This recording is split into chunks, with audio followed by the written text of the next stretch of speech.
Oh, I don't have the link for this. Let's try and find it.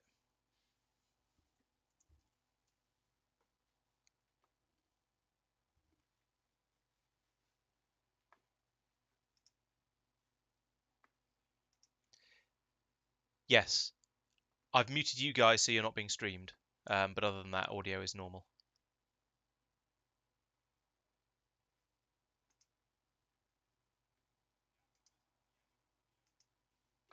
Oh, gotcha. I see. I understand. Thank you.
Right, I shall advertise the streams and then I shall be more or less ready.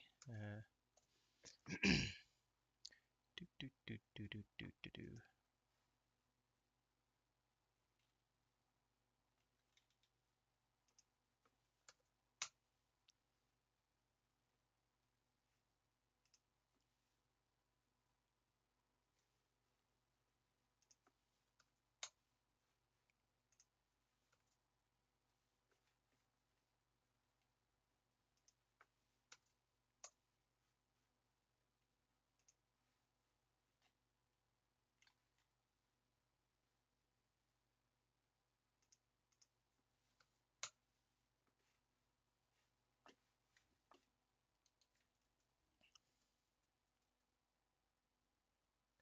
I know somewhere I've got. There we go. There's chat. Hello, Peter. Welcome. Welcome to the stream.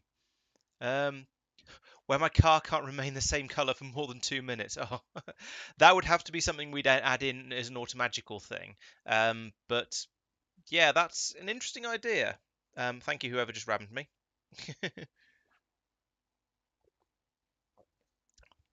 Wasn't even in game.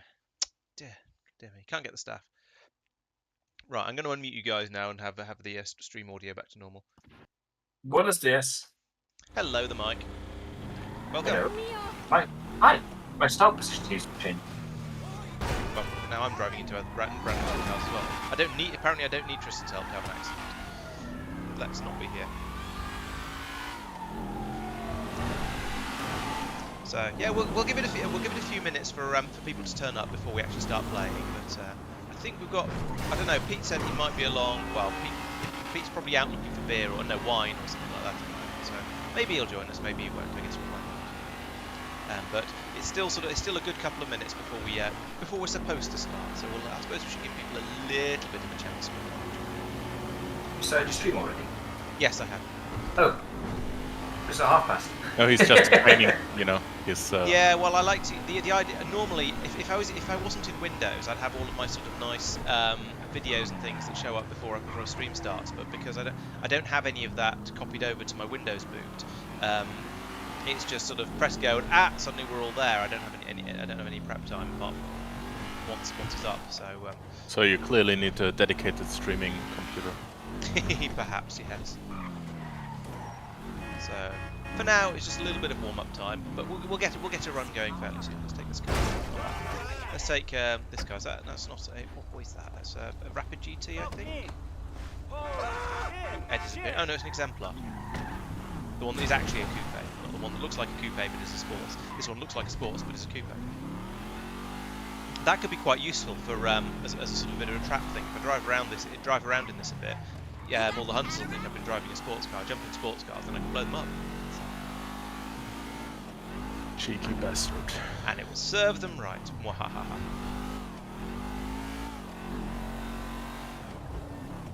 Okay, I got my sound working.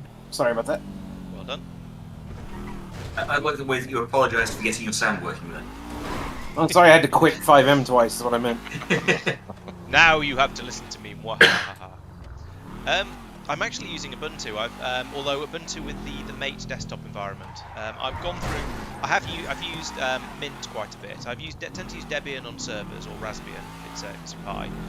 But at the moment I'm just using Ubuntu on my personal machine because it's there and it's easy and I can't be bothered to mess around with things. I think there's a lot of people go through that sort of process with Linux. They try Ubuntu first because it's the easy one and therefore it's a good one. It's a good beginner distro. Then they go, okay, now what? Let's try something else. They move off to try other things. And then eventually they go, oh, I can't be bothered with all this faffing around. I'll just go back to Ubuntu because it's just there and it's easy and it's almost the default these days that. Most people who are using Linux on a home computer will probably be using Ubuntu, so it's the one that everything is compatible with. It's the one that all of the guides and the help things on the internet are cover. Yeah. So it's just just a good one to use. I'm even using Ubuntu server on my home theater PC here. Apparently I can't get up this step. Oh, it's good. Yeah, my servers. Well, no, one of my servers was a Raspberry Pi, so I was running Debian, and I'm pretty sure my file server is also running Debian, just because that's what you use on servers, TM. Yeah, I know. But, I used Debian like for 20 years, but then I took a break and I just couldn't bother to, get into it again and all the tutorials using it. Yeah, to be honest, if you're using it as a server, I find that Debian is basically the same. Yeah. Yeah, I think the Ubuntu version, because I'm using like Plex hardware acceleration thingies. Okay. I was, I hope that, and it was true, so that the Ubuntu one already supported everything out of the box. Yeah, that makes sense. That's the built-in compatibility sort of things I was talking about. Yes, if you're doing something like a Plex server and you're trying to use hardware acceleration, that sort of shenanigan, then yeah, that makes perfect sense. Have you tried using Manjaro yet? Because my friend highly recommended it to me. That's the one that's based on, or is it? I think I used that as my very, very first Linux distro back before I knew what I was doing. Back in the dark ages of about 2002. It's changed a lot since then. And it was called something different at the time. But no, not since then. Then I tried that for a little while. I got fed up with it because I think that was back in the sort of the pre-Linux being usable to a mid-level techie sort of era. So I played around with it for a bit and went back to Windows, and then I gave it another try in about 2006. And at that point, Linux had got to the point where it was actually usable on the desktop, and I've been using it ever since.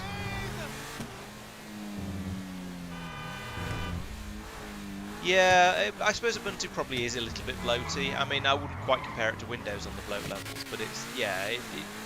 But then if you use Mate instead of the GNOME 3 environment, I think it's at least a bit better. I think GNOME is the source of most people's problems with Ubuntu, I think. The thing is, GNOME 2 was great, or at least it was good. Then GNOME 3 was generally pretty awful, and Mate is basically GNOME 2 but a bit more modernised. I think they forked GNOME 2 and didn't go the GNOME 3 route with it. They called it Mate. So yeah, I use that one, and I'm happy with it. Does what I want. Arch I've never used. I mean, I've heard of it obviously, but never actually tried it. Maybe I should look into lightweight desktop environments a bit, and distros as well. But I think it's that sort of you get to a point in life, or a point in using operating systems where you feel like you've done the fiddling around with it and you want the one that just works. So that's at that point I stop faffing around with new distros and just trying them out, and I say, well, I'll just stick with Ubuntu because it works. I'm basically happy with it for everything except 5M. 5M requires Windows. So. Good lord, this game took forever to load. Hello to you too, Pete. Hi. No, Pete. Oh, I have no We audio updated again. the map, Pete, and we forced you to, update the map along with us. Why don't I have any audio? Oh, I've fallen through the floor. What is this? That's the mic trap. Tristan. What? Why is I was there no following floor? you and you just vanished. Fallen through Like the an floor old again. table. This is nothing to do with me. I suppose the other thing about thinking about trying to find the slimmest, lightest distro is at some point you get to a point in life where it feels cheaper in your mind to spend the time earning the money to buy a faster computer rather than to spend the money getting the actual lightweight distro to work. That was me. Yeah, we're at a place. Honestly, hardware has hit a place right now. Being in the IT industry, I think that it's whether or not the distro is lightweight or not is only going to affect you if you're on like a really slim laptop or something that doesn't have power to deal with like random stray thoughts. Like you're really not going to notice anything. Yeah, Sorry, Mark, that was a bit mean. We got to the point where computers were basically fast enough for normal use quite a while back, and you lost the point where you needed to keep on the bleeding edge in order to have a computer fast, or the point where you noticed a massive improvement each time you upgraded in sort of normal day-to-day stuff. I mean, you'll still see an improvement if you're doing big things like video renders, but if you're just doing, I don't know, using an operating system and word processing, web browsing, that sort of stuff, it's not so noticeable when you upgrade. Apart from the fact that you're getting shiny new hardware that hasn't filled up, and an operating system that hasn't filled up with craft. And I think phones hit that point about 5 years ago as well. So my phone is probably about at least 5 years old, and it's fine. It just works. So, but yeah, we've hit the wall. Yeah, it's not a wall. It's just that they've got good enough, and so you only need more power if you're a power user.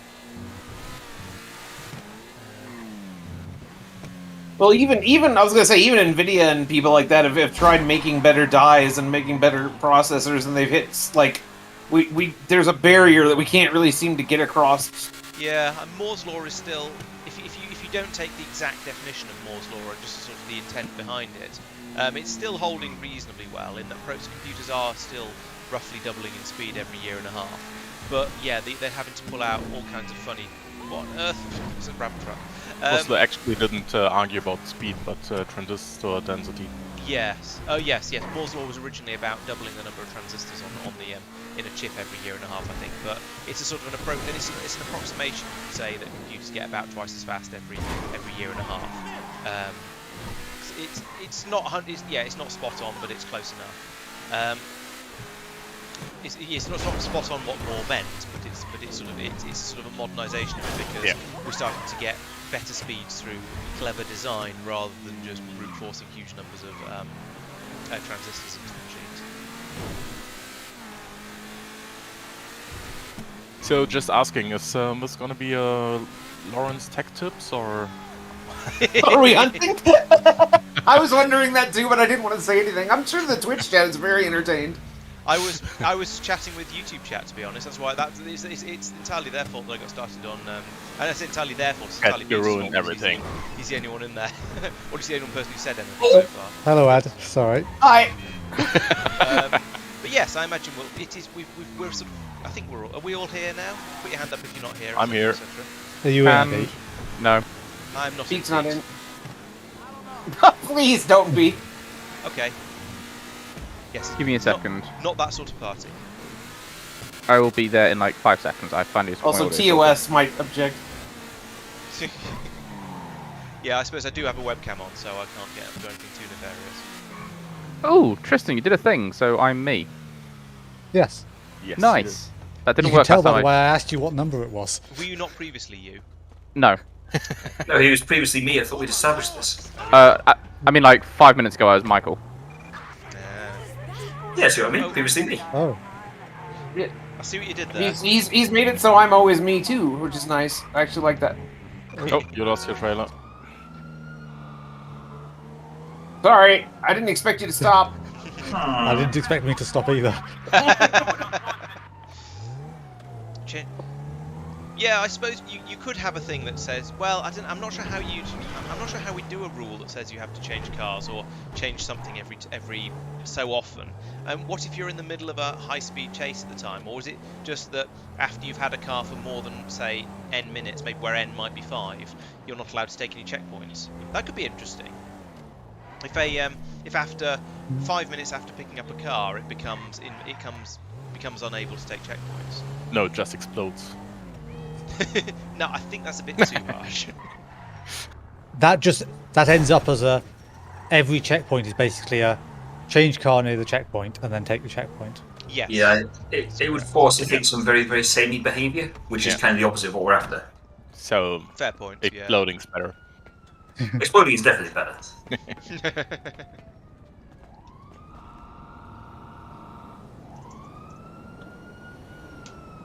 Aw, I think.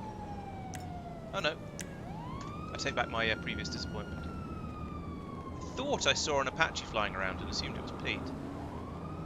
Just, you know, on general principles. I can neither confirm nor deny. Can't see it anymore though. Where are you? I don't want to tell you. Sad Mark noises. Sorry, Mark.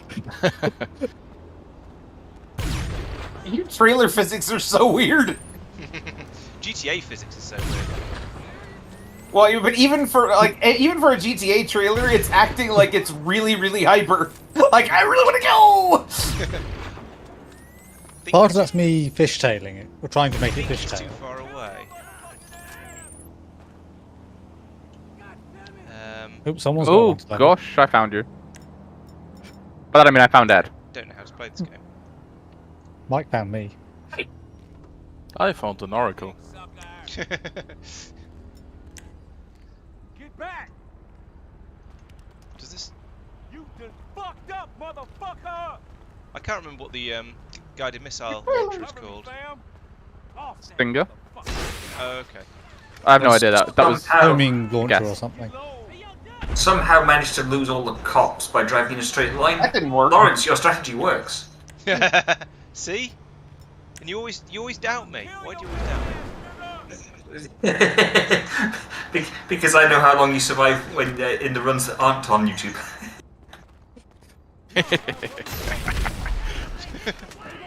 Oh, it was just a gang sucks. member. I was getting shot at. I assumed it was one of you guys, so I hit them with a rocket and they just fell over. And it didn't give me a kill message, more to the point. That explains why I didn't just die almost instantly. I do wonder if I can land on your trailer.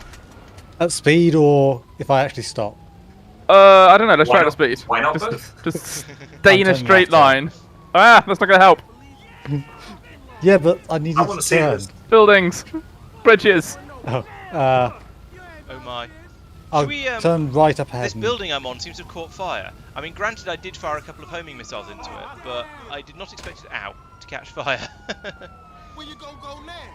Yeah, it was a bit overkill. I suppose I could have. Well, oh well, there we go. Should we start it right? That's probably a good idea. Probably. I'll give Pete a chance to land on this. He's got one chance. Oh, I need to change clothes because I've got blood on these ones from being He says- shot. Driving towards the giant bridge. What do you think, chat? Does that It look just gives you a time reasonably, limit. Innocuous? Innocuous? That's not the right word.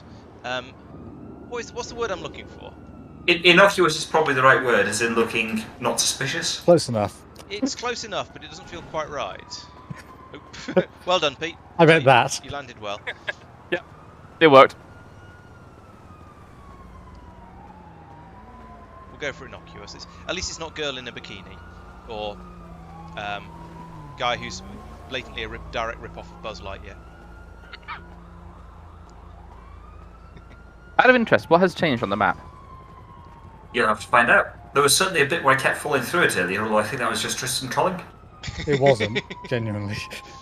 There are a couple things I thought he would put a couple things in, but he didn't. So That was they amazing. were Bizarre. official GTA updates. So Yeah. Yes. inconspicuous. That's a good word. I like that one. Before we start, let's do. Oh no, I don't need to do that. I mean, I know the casino was added a while ago, so it's not that. Yeah, that was there in the last session. Yeah. It's That's actually been there quite- for months. Yeah, it's Really? another one. It's actually quite subtle, and he can put things in it, but he hasn't. I'm eager to see if anybody spots it. If it's quite subtle, I probably won't. Yeah, same. Oh, Yeah. yeah, I haven't done that yet. I Yeah, tried to that's get what that I meant. working, and it Oh, it doesn't work. Okay. Ah. That's sad. the way I was trying to do it didn't work. It Oh, took, okay. It took me quite a while to actually do to actually notice that all the supermarket bans that Pete put in the game. So Yeah, that took months. In Yeah, fairness, that's true. The first 6 months I was playing, she kept trying to put inserters and belts down. In fairness, it took me 3 weeks because I don't know those brands, so I was like, I just assumed that it was something different for y'all's GTA, but then I realized after a while they were real. Ooh, an oracle. Let's not take that. So, should we try?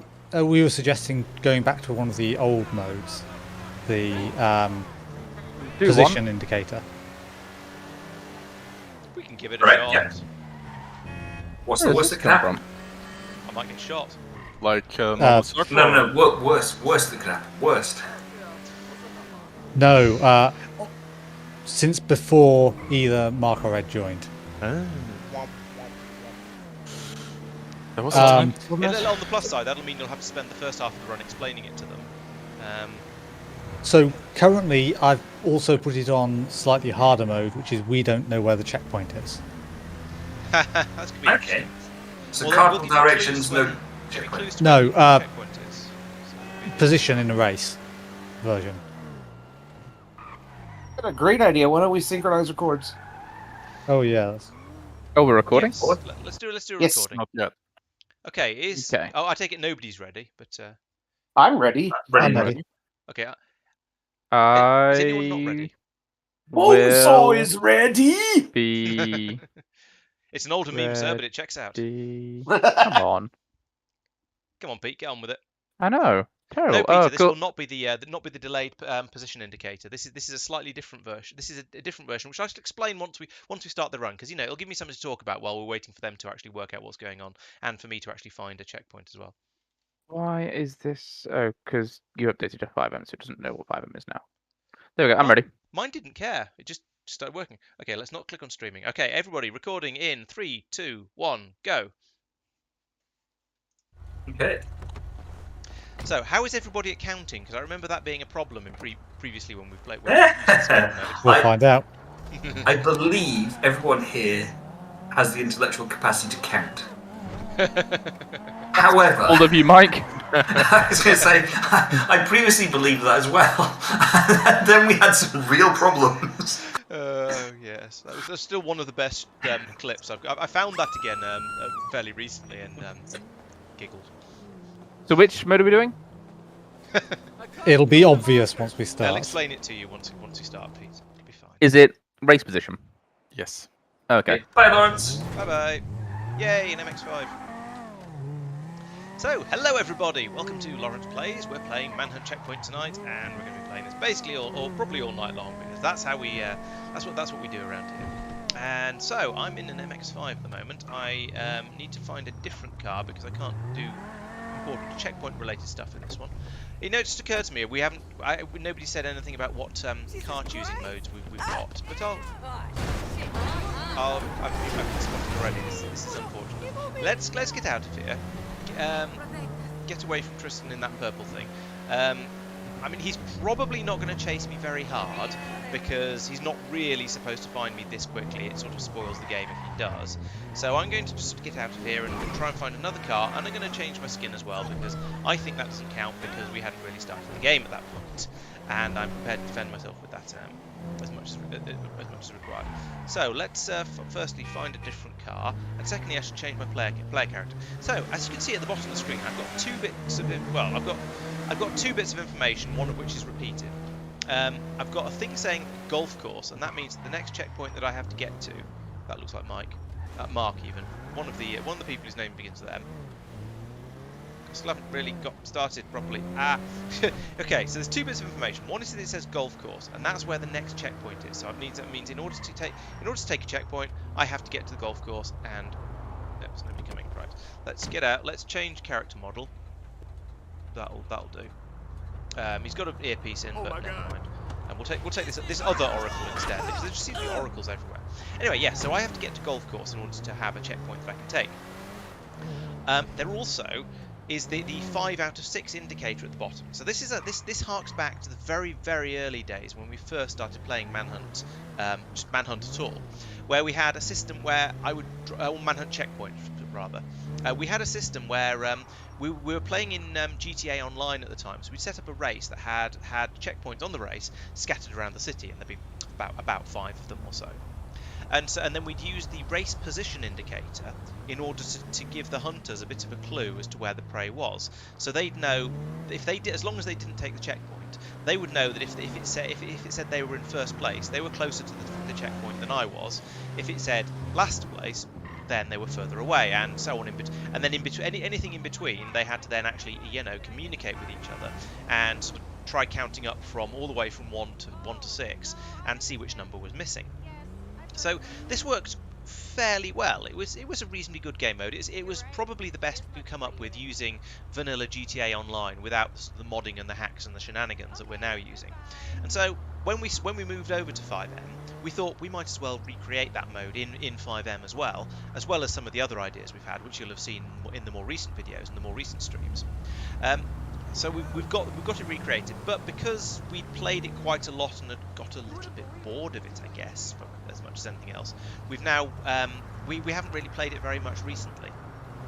So this is like that, but it's going to be a bit different because we've made quite a lot of other changes since.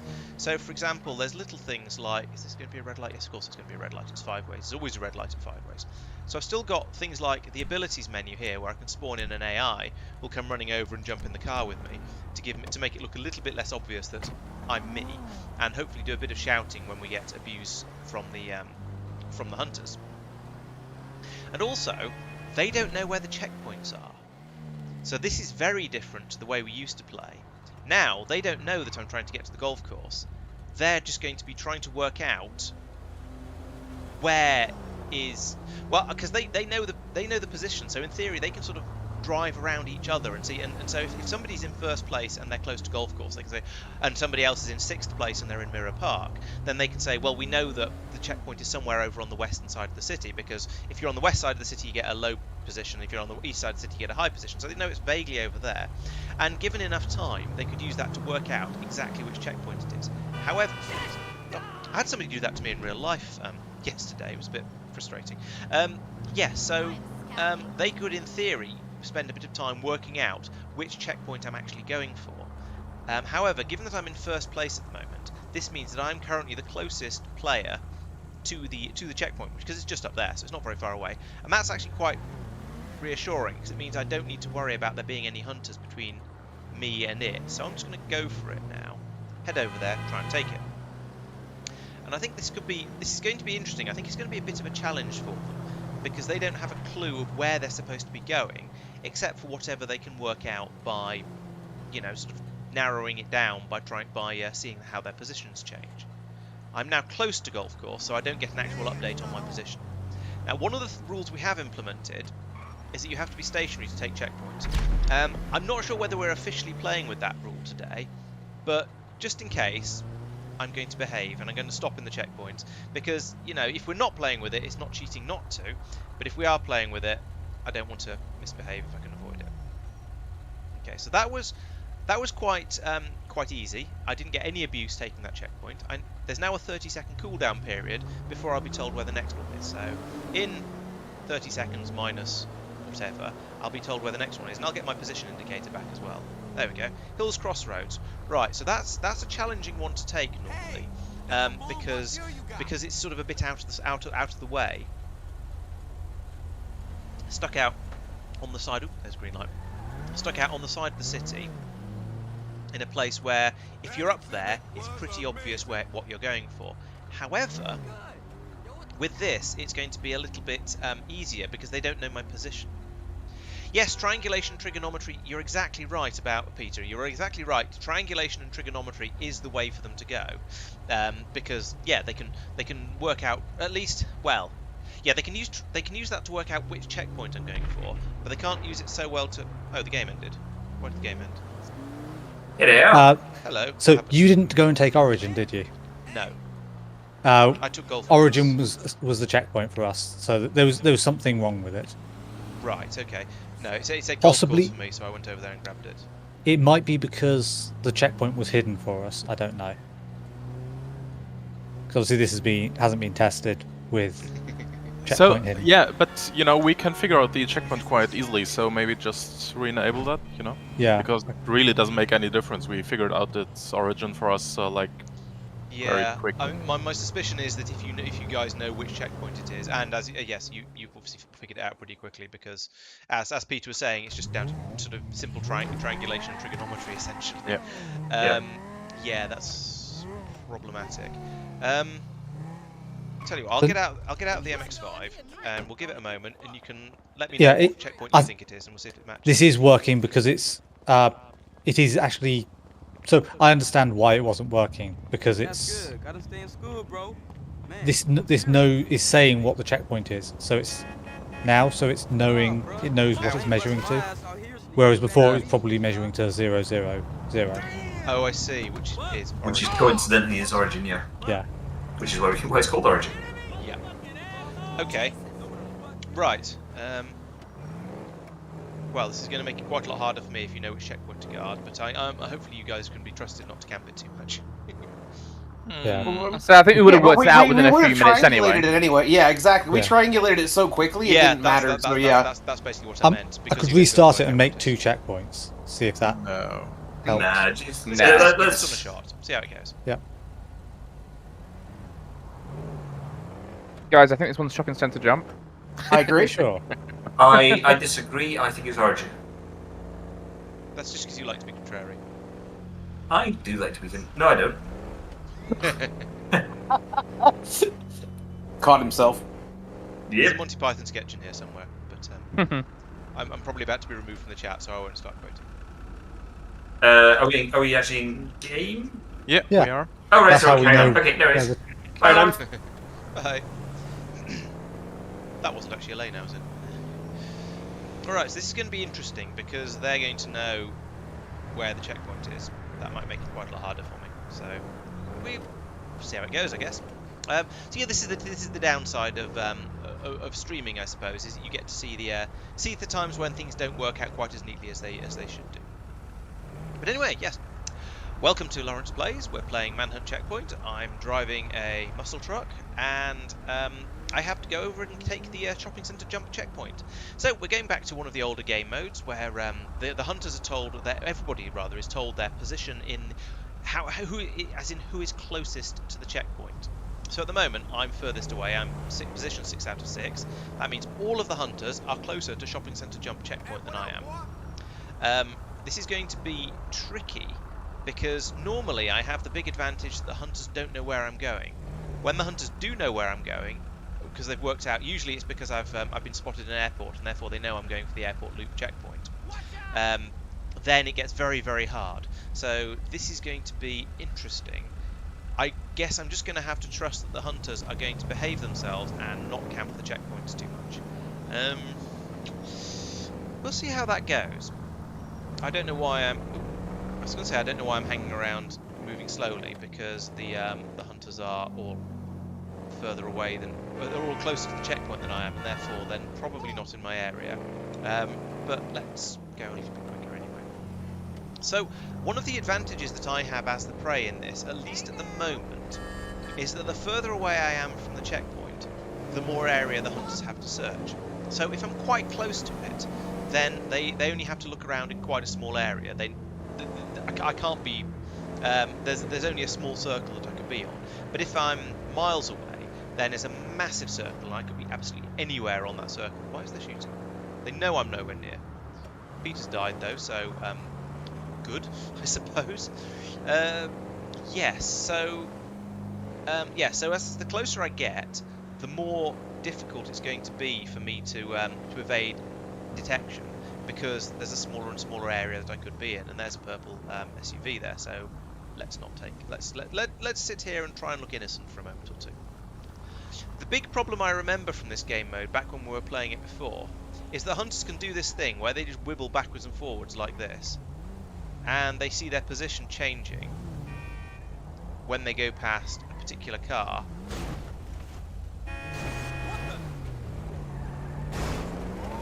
And if they see their position changing each time they go past a certain car, they basically then they know it's me. So Tristan now immediately knows this is me, and this is one of the big reasons we moved on from this particular game mode.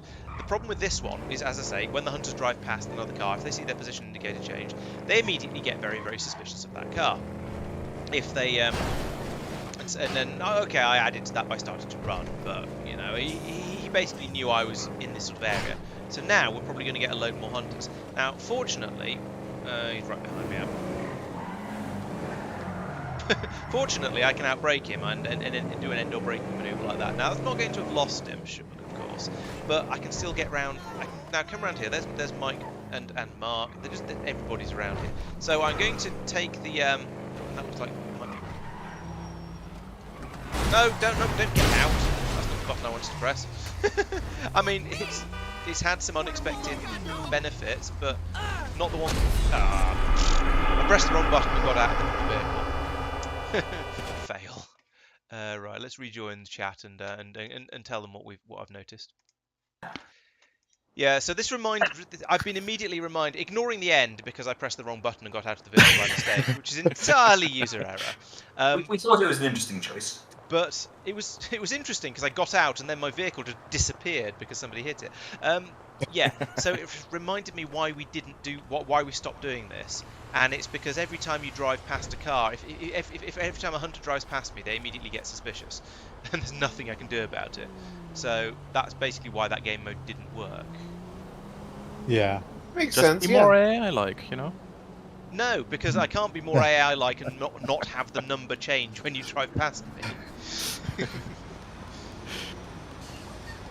So yeah, I think that's one of the reasons we stopped playing that game mode.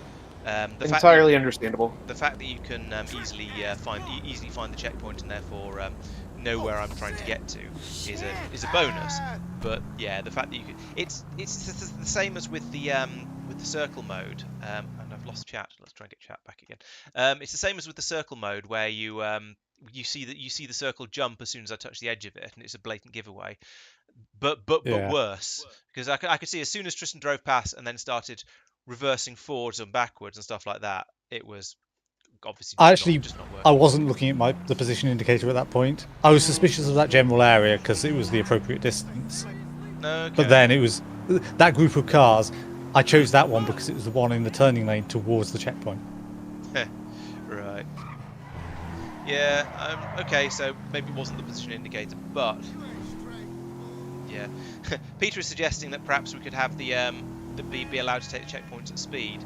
Now, the problem with that the problem with taking the checkpoints at speed is it then just turns into see if you can catch Laurence as he chases around the city, which isn't really the feel we're going for with this game. We try to go for more of a sort of a tense thing where there's suspense and seeing if I'm trying to get and trying to build up the suspense as I try and hide from the hunters. Whereas if I can do that, then it's just tempting to just hoon across the city and try and grab all the checkpoints as quickly as possible. So yeah, it's not really the feel we're looking for. So looking at the other methods we had from before, there's cardinal direction to you. With that obviously turning off when we're close. I would might like to play work Rainbow. okay. Rainbow mode, what about that? Rainbow mode is good fun. Yeah, I could also fly a helicopter and do the maxi thing if anybody wants to go back to that mode. That was interesting. Yeah, is that the one where you're basically flying a Chinook and everyone's looking out for you? Yep, Oh, everybody the hated problem with that. that is it's Yeah, that was It's- a pain in the neck. that's true. Good point. I mean, I like the idea. Could we? What we should do with that is we should have you flying a helicopter around the map and trailing me in the same sort of way that Max was, but have you marked on the mini map as well, and maybe the maxi map as well. So basically, it's a human controlled circle at that point. Yes, although I think part of the fun, well, in my opinion, part of the fun of it was the hunters knew where you were because my nose was always at least vaguely pointed in your direction, and they're still gonna have to look up for the nose, but it certainly would add an ability to zero in on me. When Max, no, you're basically being the centre of the circle. yeah, is when the Max was idea. doing it, he was very much not pointing his helicopter at me. He was trying to keep me always in sight, but make it as difficult to work out where from that as possible.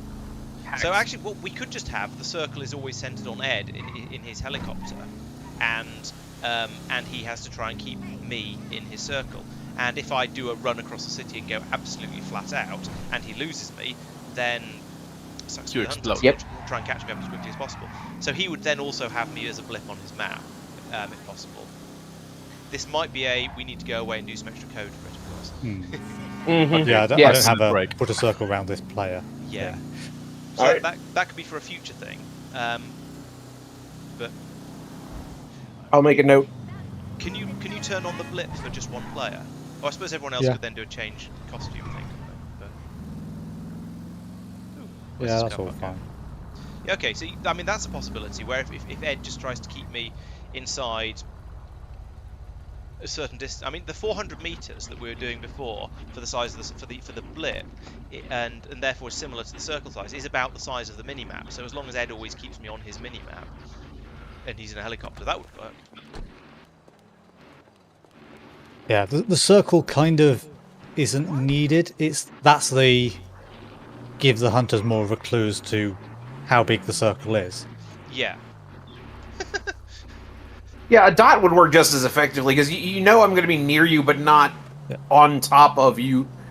Yeah. Because you can do the Okay. you can do that with blips now easily enough. Okay. Yeah. Blip Ed up, and we'll give it a. And and then give Ed a chopper, and we'll give it a shot then. Okay, sounds good. Okay, can you change character now, please, Laurence? Okay. Are you the character you're going to be for the run? Yes, I'm happy with this one. Okay. Can you now see him, Ed? I see all on of your you. map? Yeah, yes. But yeah. you see me specifically. Yes. Yes. Okay, everyone else change character. My You character. can change back if you want. That's all right then. Yeah. I still see him. I have no guns. That's You'll fine. You'll We get haven't guns when started. the game starts. I still see Pete.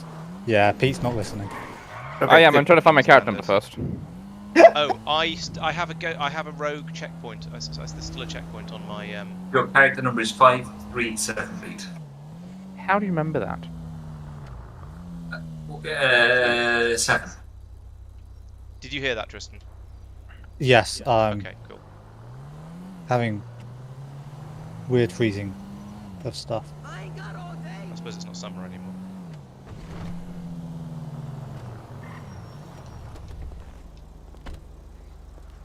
Okay. There you go, should be checkpoint's gone. done, Thank you. Yep, I saw the flicker from the game restarting, from the mod restarting. Oh, I've got a wanted level. I should turn that off.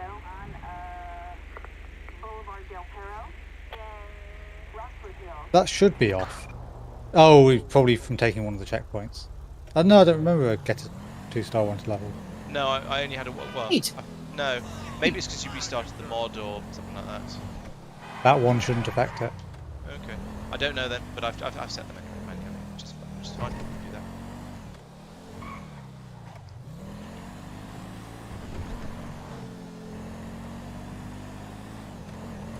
So, if we're in a chase, what should Ed do? Here.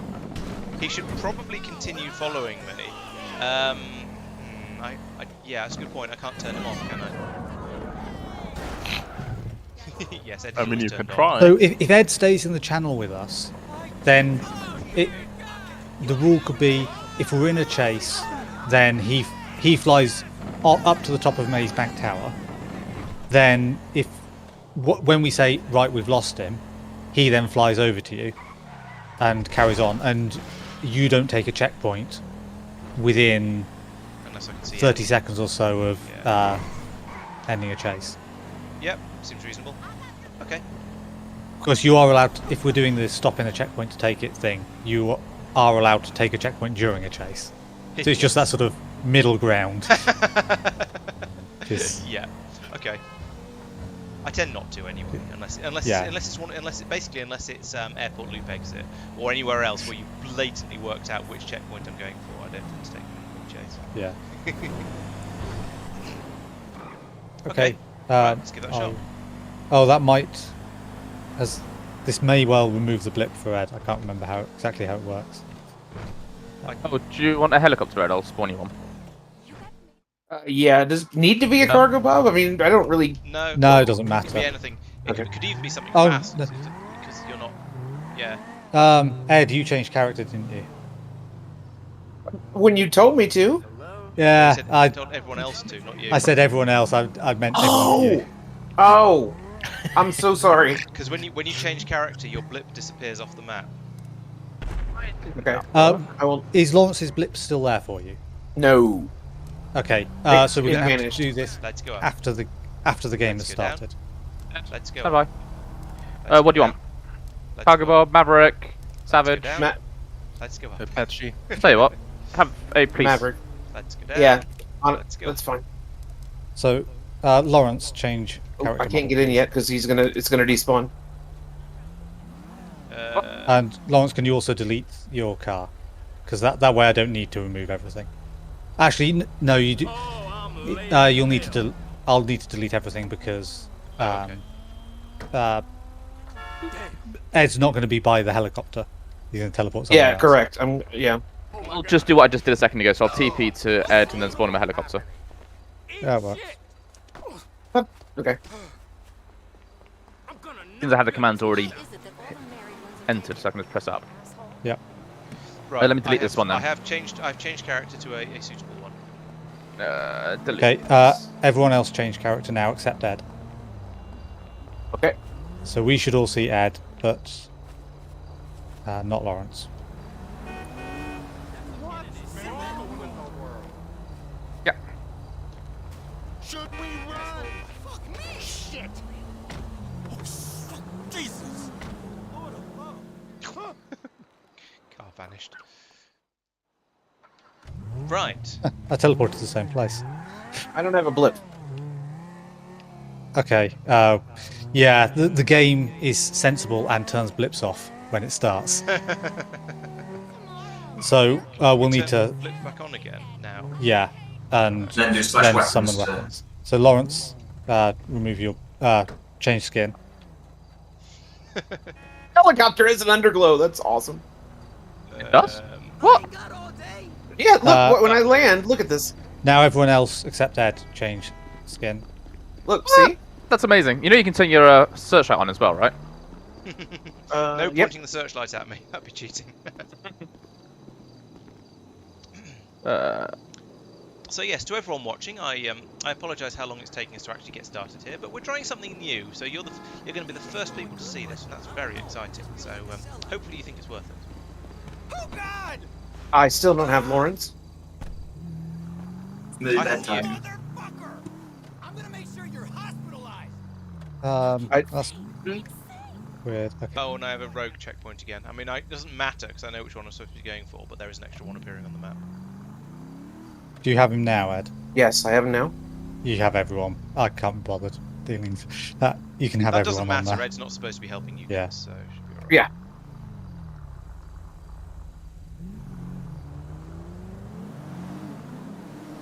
Picking Lawrence up. Okay, let's see how this goes. Bye bye. Bye bye.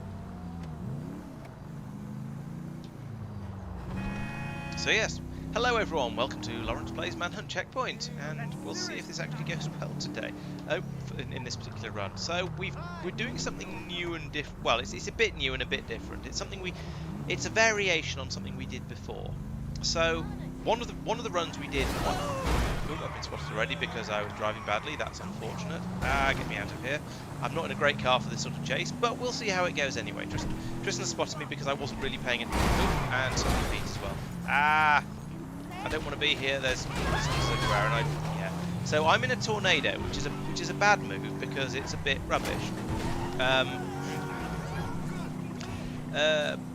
And I was just sort of messing around. I wasn't really ready to start playing when we. I was going to say we wanted to start playing. That's not really. That's not fair. That makes it sound like they jumped in at a time when they shouldn't have done. But basically, I hadn't really got into the right frame of mind for the run yet. So it's going to be tricky, especially as you're seeing here. This tornado, not such a great car. So I'm going to have to I don't know. I think it's reasonably quick once it gets going. It just takes several days to get going. And I've got Pete and Tristan very close behind me. I'm going to try something slightly different. I'm just going to leave the city, I think. Let's go this way. I mean, I'm heading completely away from the checkpoint at the moment. But this might be a valid escape. I don't know. I mean, I say valid escape. I'm heading up straight up a main road with 2 of the hunters right behind me. I was considering going off-road, but that's unlikely to help because they're both in SUVs. I'm in a sports classic, which means basically it's an old, very, very old car, and it's just not going to be very, very, very good for anything at all. That's maybe turn me round. There we go. Right, I'm turned around. They're pointing in the wrong direction. So if I now start moving again, at least now I'm heading back in towards the city. However, I've lost all of that stuff. This car is hopeless. Why did I get in this car in the first place? I don't know. This is terrible. I'm in a lot of trouble here. You see, this is the sort of content you don't see when you just watch the video. This would probably, based on my assumptions of how long I'm going to survive doing this, this probably would not make it into a video because I'm going to last for about another 20 seconds before they finally manage to pin me against something. Or at the very least, I'm going to really struggle to manage any sort of... Yeah, I don't have the speed or anything in order to escape. All I can... I don't know what I can... I honestly don't know what I can do at this point. I can get away for sort of... Oh, there's nothing down here. Ah, it's a complete dead end. I'm in trouble. I mean, I have my... I don't even have the... Oh, because I changed character models after we started playing, so I don't even have my... I don't even have a stun gun I can use on them. I'm completely pinned here. Oh, no, there we go. Excuse me, being a good shot. Well, that was rubbish. I just had... Yeah. No, reload! Can we just try that again? And I'll try and actually... Yeah, you had incredibly bad luck with Tristan hitting you like in the first 10 seconds. Yeah, I think... Yeah. I can't You came remember zooming what round a happened. corner. What do you Yeah. expect? I sort of... Yeah, I guess I don't really expect the game to start that quickly, so I hadn't really got into the right mindset, and I was in a bad car, and I was just doomed. So, yeah, let's try again. I'll try to. So were play Pete and I. properly. That's why the chase took so long. Yeah, the tornado was significantly worse than your cars. That's why I couldn't. That's why there was no hope of me getting away. Its top speed isn't too bad compared to what you were driving, but its acceleration was absolutely abysmal. Yeah, that was terrible. Can we Mike, just your car's missing its tyre.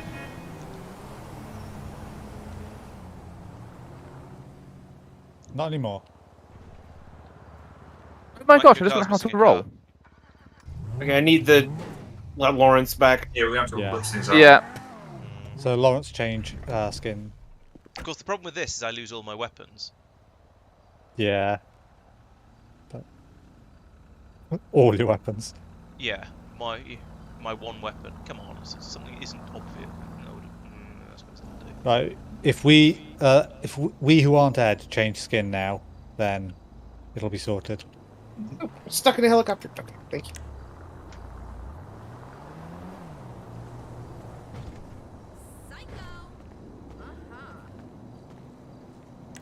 Laurence, you're a dirty cheat. Yeah, Lawrence. I don't have a Lawrence anymore, by the way, because I think he changed skin multiple times. He Change took skin. too long. Well, have a bit of patience then. I need to change Have a skins several little times because they're all bloody patience. stupid. Yeah, I know. Thank you. I'm not helping you anyway, so that we don't need to change. Everybody else doesn't need to change skins. Yeah. I do want. Once again, I have 2 checkpoints visible, but I know which is the correct one to go for. But yeah, the game is. Okay. Yeah, I haven't reset the mod because I forgot about that. Oh my heavens! Oh my! Oh hell to the no! All right, is he out? Here you go. Right, Nope. kick him out. Bye, Laurence. Okay, bye bye. Right, so let's try this again, and this time I'll try and actually drive properly.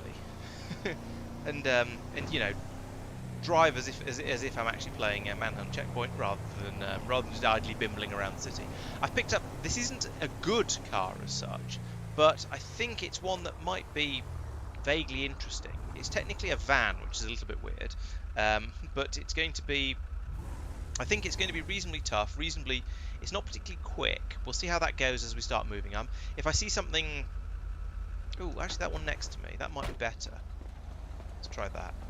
Oh my god! What is it even? Is it a Surge? Oh, it's a Blister Compact, which is a sports car. I didn't want to jump into a sports car this early on in the game. Still, on the plus side, that means I've got a better car anyway. So this is a reasonably good car. I'm kind of okay with this. It'll also look a bit less out of place up in the Hills Crossroads.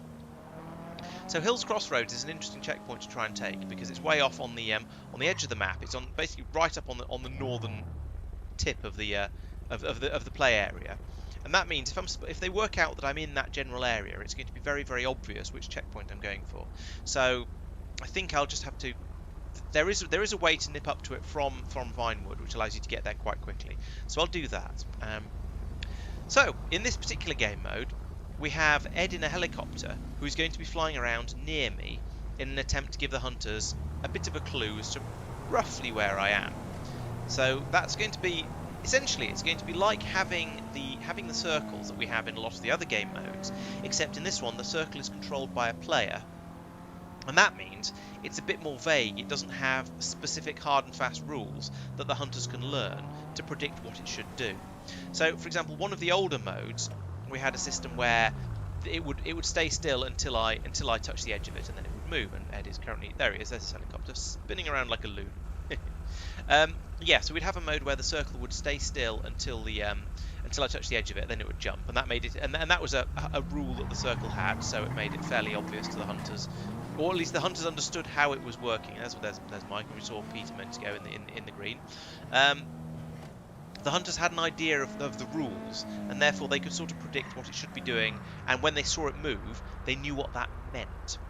Now, because it's a player and humans are weird, fallible, unpredictable, and all kinds of other things like that. Not specifically picking on you, Ed, I promise. Just people in general are a little bit less predictable than computers. He's going to be somewhere around me, but now he's flown off over that way a bit. So they might think I'm going towards the ghetto or something like that, or they might just assume I'm somewhere between the two places he just went. Suddenly, hunters. Let's not be here. Okay, Mike seems to be taking out Tristan. That's good news. They seem to be investigating me a bit too much. I don't like this. Let's not be here. Peter's turned up as well. Let's not. Can I just pull a right turn here on the red? Yeah. Okay. No, we've got a chase going again. Tristan has worked out that this is me. I was sat still for long enough. They've probably identified me. There's too much traffic going on here. I don't want to be here. Right. Okay. So let's let the Blister Compact demonstrate why they call it a sports car. Let's turn my headlights off as well because that's always a good idea. Corner, chameleon. Right. Yes, I was actually leaning over in my seat, so I took that corner. Tristan's still with me. That's a shame. So right now it's obviously a chase. They've definitely identified me. Ed has cleared off because that's what we decided he'd do. So he doesn't assist them during a chase. I can now just hoon across here, get over into the main part of the city, ping off a lamppost. Oh, I should have gone into that car park. That would have been a good dodge. A better dodge than what I did end up doing in the end. But yeah. Okay. So despite the Blister Compact being called a sports car, it's probably one of the worst sports cars. It's not actually that quick. Tristan's SUV seems to be doing rather well against me, which is a little bit alarming. There needs to be a way out of it. Oh yeah, there's plenty of ways out of it. Excellent. A little bit of alleyway, business should help. I mean, the fact that Tristan's right behind me means he can just follow me wherever I go, which is unfortunate. But you know, that's what a chase is. That's how it works. But if I go through alleyways and things, it makes it a little bit harder for him to tell the rest of them where I've gone. So that gives me a little bit of an advantage. And I think if I drop into here like this, did you see me do that? I'm not sure. Let's come out this way, and then buzz away this way. So once they've decided that they've lost me and we're no longer in a chase, I think I saw. Yeah, there's Mike still behind me. Okay, time to do something else evasive, like go into red car park. Screech. There we go. I'm quite pleased with myself there. I pulled that corner off without having a horrible accident. That makes a nice change. So yes, once they decide they've lost me, then they're going to unleash Ed again, and Ed is going to come out and start flying around and trying and doing the sort of the being rather near me and giving them a bit of a clue, thinking, oh, Mike is still there. Damn it. I thought I got away, but that's concrete. Thank you. That'll help a bit. Oh no, they're all here. I mean, I suppose that makes sense. Yeah, now they're all here. Yeah, they probably wouldn't have got that. I probably wouldn't have got that far away from them in the brief run I had there. So okay, they're still behind me. Mike was still on me, which is a shame. I actually thought I'd lost him a bit more than I had with my duck through red car park, but it turns out that was not the case. This car does not. Those benches are made of concrete, so that's unfortunate. This is going to be a difficult chase. I can tell, because their SUVs, despite being a couple of classes lower than my blister, are that's good. Pete's in a Mark is in that's even better. Even though I've landed on my roof, Mark is in an illegal car, so I haven't actually driven a coupe yet, so he shouldn't be, which means I can blow him up. That said, I don't think I'm going to need to, because I think being pushed off the edge there is going to have got me away from them, which is quite lucky, I have to admit. So let's try and get away, and I need to do something unexpected. I need to go somewhere where they won't go looking for me. So let's come off road here, nip into the ghetto, and then try and find a replacement vehicle. What's that? Nope, that's another tornado. I'm not going to take that. That, on the other hand, I'm not even sure what it is. Are there any hunters around? No. That's. I want a muscle car, really. I think that's probably. Is that an F620? All right, let's take an F. All right, we'll take an F620. It's a coupe, but it's a good one. Let's take that. This will be a big upgrade, but it also means that the car that Mark was driving is no longer illegal, so I don't get to blow him up, which is a bit of a shame. But oh, speaking of Mark, damn it! I'd got away. I got a car change, but once again, I gave myself away by driving badly. That's really unfortunate. I should have. Once I switched into this car, I should have started driving it a lot more carefully. Oh, ow.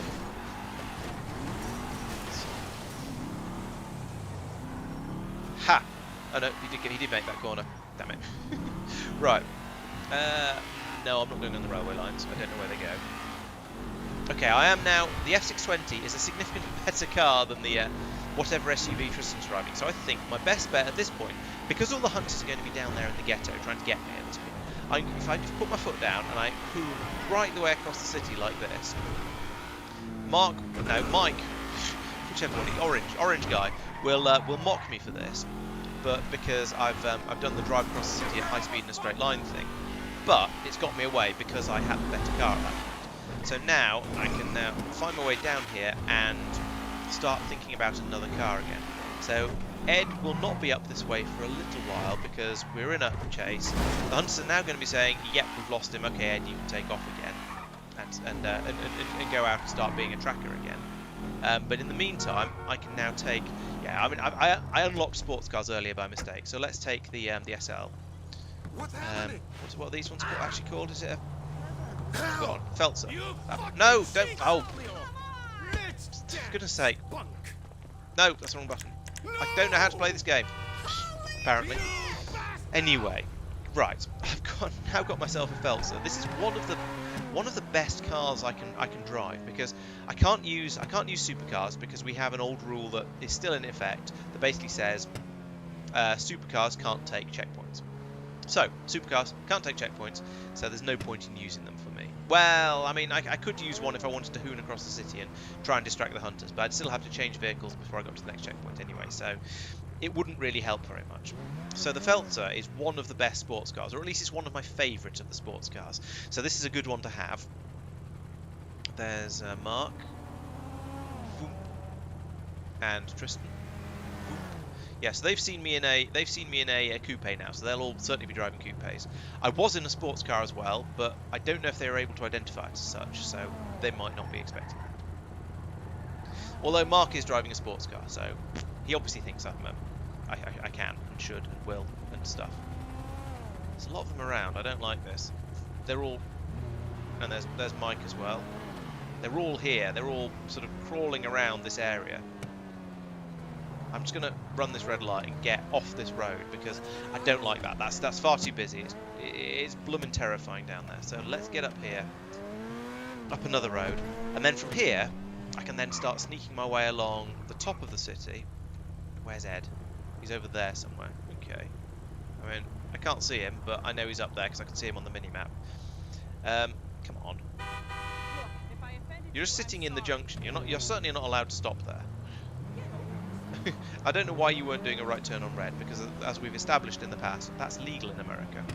Oop, there's Pete, because Ed is nearby as well. That was Mike, investigating that 4x4 for reasons. I don't like this. This is worrying. There's too many of them around. They're bullying that 4x4, which I'm kind of okay with, but only kind of, because it's all a bit too close to me. I think Ed is possibly a little bit too close for the level of difficulty I want this game to be. Green light.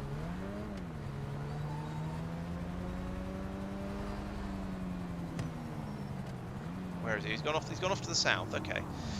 Right. So the stressful thing is I need to monitor where Ed's. Oh, Mike is going off. Good. Ed has gone in the other direction, so it's really convenient because the Hills Crossroads checkpoint is just up here.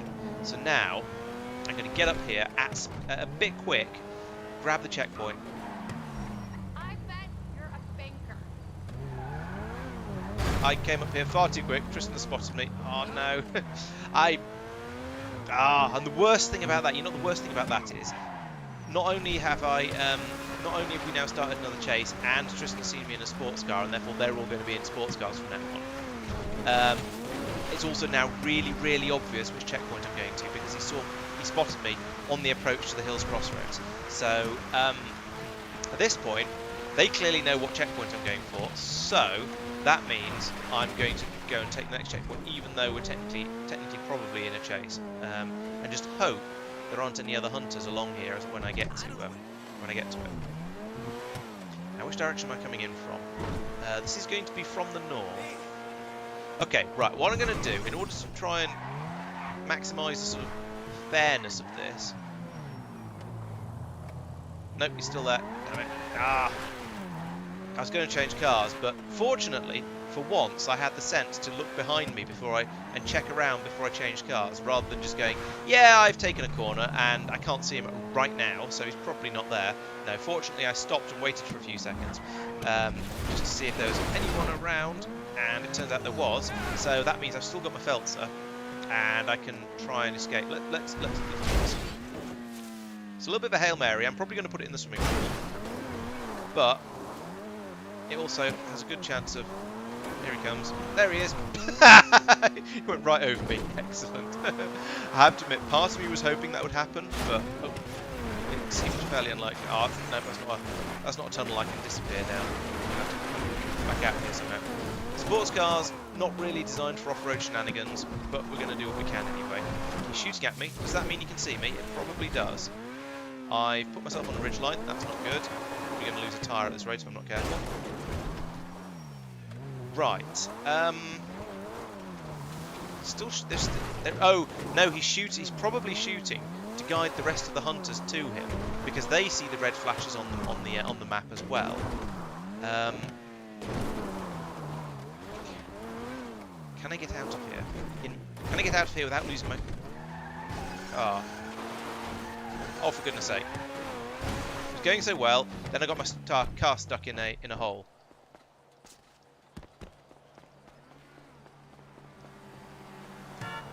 Yes, we're taking the Infernus. I can't now. I can't use this to take checkpoints, but I can use it to not be here. And not being here is currently an extremely valuable thing. drop down here. Now, ooh, the problem with this, though, is if they spot me in this car, technically, that means they can start using... Oh, I did not take that jump as I intended to. Ah, for goodness sake. Technically, if they spot me in this car, if they spot this car, and me using it specifically, that means they are then allowed to use supercars, and I really don't want that to happen. So we're going to downgrade a little bit. What are you? You're an Oracle. What? What's I mean, that? No, that's even worse. fighting the Okay, life well we're out of taking me. an Oracle because it's there, and the car that's there is currently the most valuable car there is. Alternatively, I could climb over that wall and sneak up to it on foot. That's always fun. Dangerous, but fun.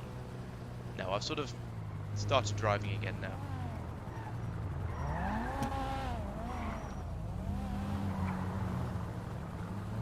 That's Mike right ahead of me. I don't like this because, well, because he's a hunter, and having a hunter around, not so good for my health, especially when he's in a better car than me. And probably saw me just take that corner incredibly badly. Yeah. Okay, so we've got me in an Oracle and Mike in a sports car. This is not going to go well. This is going to be incredibly difficult. I seem to have lost him a little bit though, which means I feel that it's probably worth... Okay, no, if he's actively ramming me, I think that's a bit too much for me to try and take the checkpoint. Okay. Yeah, you see he's got a faster car than me. Now the question is, can I pull some sort of clever shenanigans and lose him, even though he's got a better car? Now at least this is better than in the run earlier, where I was in the Tornado and everyone else was in whatever SUVs those things are. Because the Oracle, it's a lot better than the Tornado, put it that way. It's not actually a good car, especially not compared to the sports car that I've got going against me. But it's better. It's not terrible. It's not terrible. It's not great, but it's also not terrible. As you can tell by the fact that I'm not losing him, but I'm also he's having to work to keep. He's having to work a bit to keep up with me, basically. Now he's going to catch up with me because I was stopped, but you know, he can't have everything. Oh come on, get a grip. There we go. Got some grip. The hardest part of driving in this game is knowing how much to pull on the accelerator when you want to go somewhere.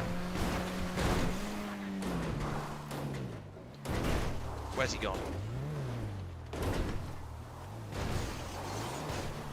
Ooh, has he actually gone? That's unexpected. Can I go in here? I can. Am I safe to do so? Nope. Okay, he was closer behind me than I thought he was. Oh dear, he's getting out. No, don't shoot me. Oh no, I've oversteered. Overcompensated for the corner. Thank you. That's got helped get me out of pit. Oh, and then the marker's turned up just at a moment. Oh, that's a fire hydrant in a really uncomfortable place. Oh, thank you, Mark. I think you just took out Mike. That's much appreciated. That's going to help a lot. But now I've got basically all of them right behind me. There's some tumbling going on behind, and now we're down to just Mike again. I'm driving in a straight line with a faster car following behind me. This is not going to go well. However, GTA vehicles tend to have fairly similar top ends. At least the ones that are any good have fairly similar top ends. Ow. Damn AI cars. Alright, I'll not go that way then, as it turns out. It's so hard to get a car moving again sometimes when it stops. So, yeah, I need to be a little bit better at... I need to be better at driving so I don't get stuck on things, and therefore I don't spend all that... Look at that, it's ridiculous.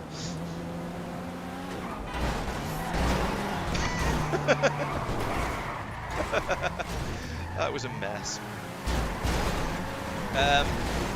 Yeah, so the whatchamacallit, indoor braking maneuver is fantastic as long as there aren't like 4 cars chasing you at the same time, because if there's 4 of them, you can try and pull the end or braking maneuver on the one that's closest behind you, the front one of them all. But that and they might fly past you and they might get into all kinds of trouble. But it's not going to help very much if because there's another 3 of them will just all pile straight into the back of you and try and do you a mischief. So yeah, it's unfortunate. Right, where am I? I'm here. Okay. What's the best way to get away from here? I can go this way, I suppose. This isn't going to help me. At the moment, I'm just sort of following roads at high speed, which means it's difficult to get. There's not much chance of getting away, but I can keep this. I can keep my momentum going and just keep moving. But it doesn't do me any good for actually getting away, which is kind of important. So I need to do some sort of twisty-turny, timey-wimey stuff. So it's dropping onto the highway, which is also just a fast road. Oh, traffic. Go this way. Now there is the jump there that that's behind me now, and that's quite fun because depending on exactly how you hit it, there's about 4 different places you can end up. But they all know about that one quite well. I took that quite well. I'm pleased with how that went. They're still with me, of course, but I'm pleased with how the exit went. Normally, half the time when I try and come out, leave the motorway there, it all goes horribly wrong. Oh, turn more, you stupid car. There we go. Don't go. Okay. Well, at least Pete ploughed into the wall as well, so I don't feel quite so bad. Through the bushes. Right, where am I going? Right, so this is back towards the shopping centre. Car there. Yeah, so the big problem I have here is, as I was saying earlier, I'm in an Oracle, which is probably the worst of the coupes, I'd say, to guess. They're all in sports cars, which are significantly better vehicles. So I guess let's go up here. Can I do it? Can I pull grip? Get grip. Just about. I mean, yes, I did it, but he's still behind me. Okay, so Pete is in a supercar, which he can't drive. Unfortunately, I did drive a supercar earlier, so I can't blow him up. That was a tactical error. As ever, it's going to make it even harder to get away. So I'm going to struggle. I might have to go for the ditch it in the water trick, which is a bit of a cliche. But oh, for goodness sake, that was not so well taken. Sometimes, yeah, it might be a cliche, but sometimes it's the only option there is. So I think at this point, I'm getting to the point where it feels like, other than the ditched in the water trick, I don't know what I can do. That's going to give Pete some difficulties, just like that. Excellent. Because his car was not meant for that sort of shenanigan. Now, if you come up here, I think if you do this at the right angle,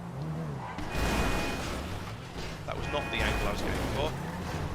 They all fly over like that in various states of disarray. You can drop down here, but that's not particularly useful because now I'm in the storm drain and therefore really obvious. But that does seem to have helped a little bit. This could be a partial success. I don't know, I can't see them, but that's because I'm looking in the wrong direction. I'm driving forward and I don't want to drive into everything. If I then go off the edge of here, bash my car up a little bit more, are any of them still with me? No, I think I might have escaped. I might have escaped. Okay, so let's head out of the city a little bit. Off here, and try and find myself another car. And it's going to have to be it's going to have to be a sports car, because I can't take checkpoints in a supercar. And I can't stay away from them in anything less. So let's have a look in the car park up here. Going in here is an incredibly bad idea, just in general. Actually, it shouldn't be in here. But I'm hoping that I can find myself a sports car from here. Yeah, there we go. I'll have to do that red one. The Infernus is better, but the red car at least is a sports car, and therefore I can take checkpoints in it. Come on, there we go. A bit less alarm would be nice, please. I was going to say, and the door shut would be nice as well.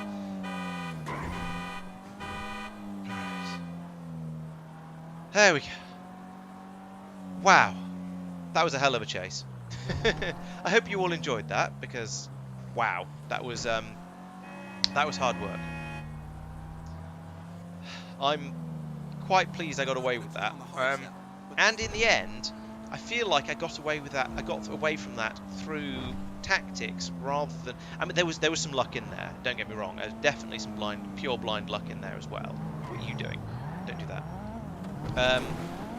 Definitely some pure blind luck in there, but also it was a little bit tactical. I was deliberately putting the car on and off some various different ramps and jumps and things, dropping down into the onto the lower highway and then into the storm drain.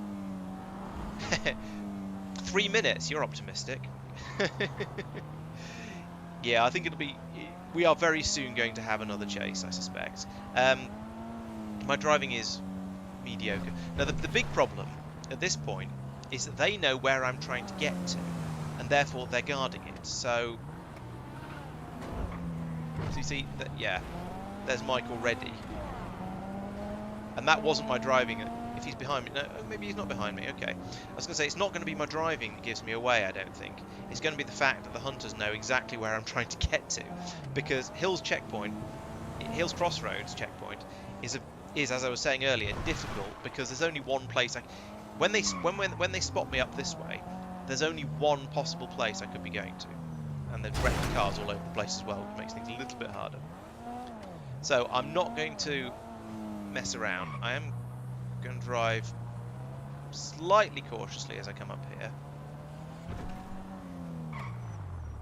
Going to take the checkpoint. At last, that's turned my car around because checkpoint effects, as we all know, they're a little bit weird. Right, okay, so now at least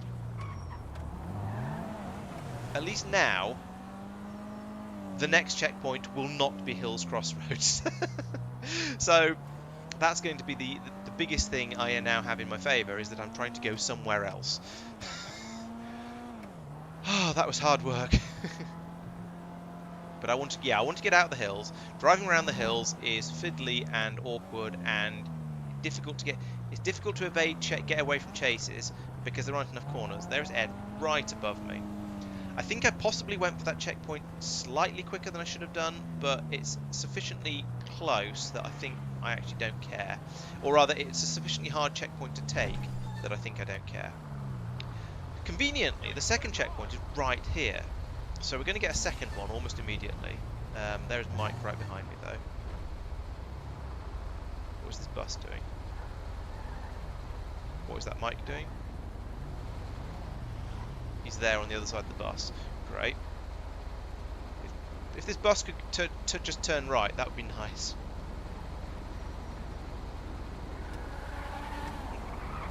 Okay, no, they apparently are aware of it. That's unfortunate, and they were just waiting for reinforcements. Oh no, and I'm really, really trapped. Oh no! Oh. Ah!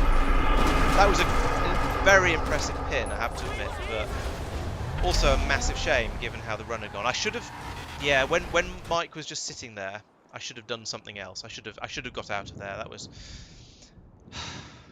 Oh well, I should have tried to. I should have run as soon as he started lurking.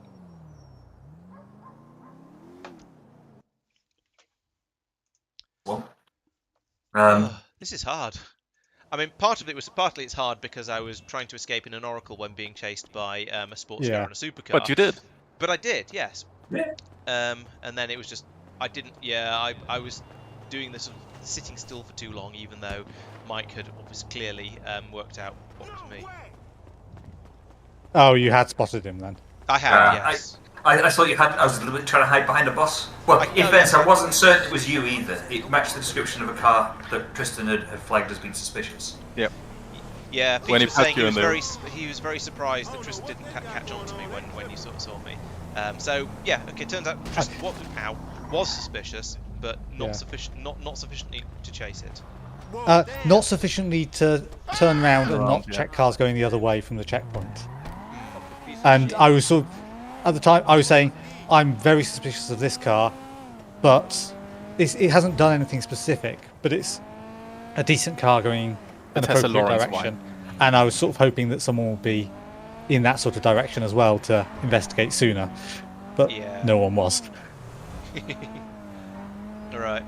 One piece of advice for the future: you don't want to go to the amphitheater very often because it's surrounded by hills, which means my sight lines are incredibly poor. Where I have to get really close to the amphitheater in order to Okay. see you. It's bad. Right. Yeah, I have to admit, I wasn't really thinking about your sight lines. I only nipped in there because I knew it was a car park, and I was hoping there'd be a good car in there to grab. Yeah, that's a fair point. Ed, you could also sort of, not worry too much about sightline. Basically, if you make sure he's on your mini map, Yeah. Okay. All right, I can do then that. that's also reasonable. Yeah, Alright. that seems makes sense. Otherwise, you have great difficulty when he goes through red car park. Good point. Well, there's always going to be a best effort. If I nip behind Yeah. a building and he loses sight of me, that doesn't mean he has failed at his job. No, I want to see Ed trying to pilot that up the stairway ramp thing in Red Car Park.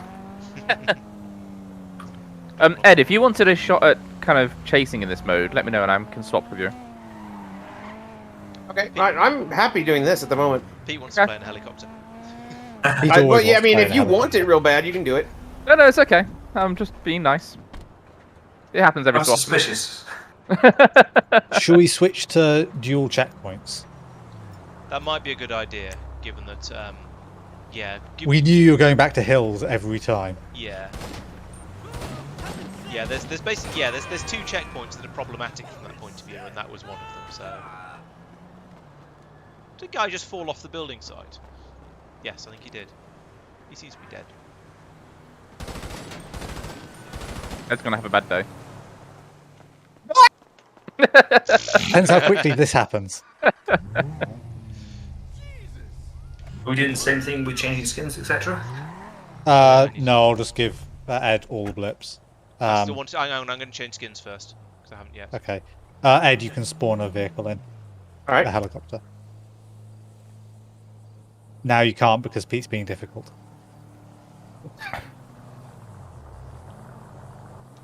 No, don't get in that. No, well, What language was that? Pete, would you like to stop being difficult and turn the back on? garbled English. I got a round of golf to get to. Are you sorted, Laurence? Yes. Maverick's not working. What did you do? POL MAV.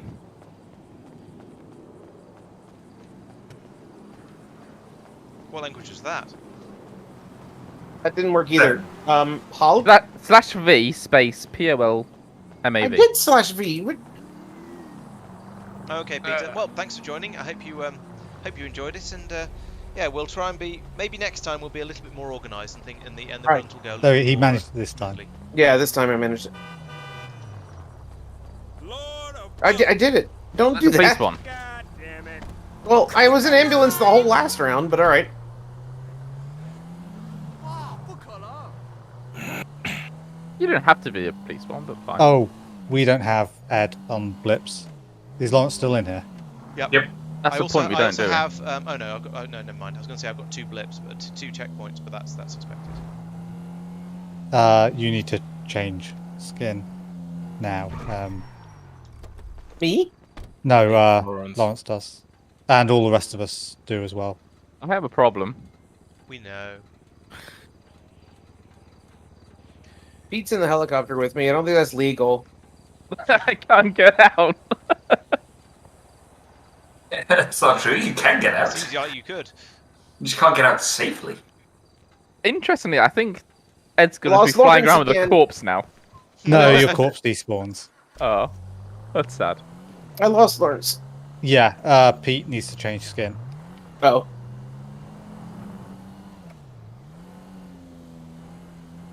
Right, now it should be fine. Still no Lawrence. Oh, wait, there he is. I got him. Isn't ironic. Yesterday. Most definitely.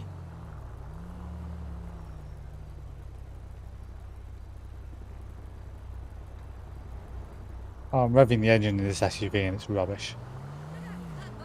It's an SUV. Oh, good. Actually, some of them Bye, have quite Laurence. good engines. What are you doing here? Playing.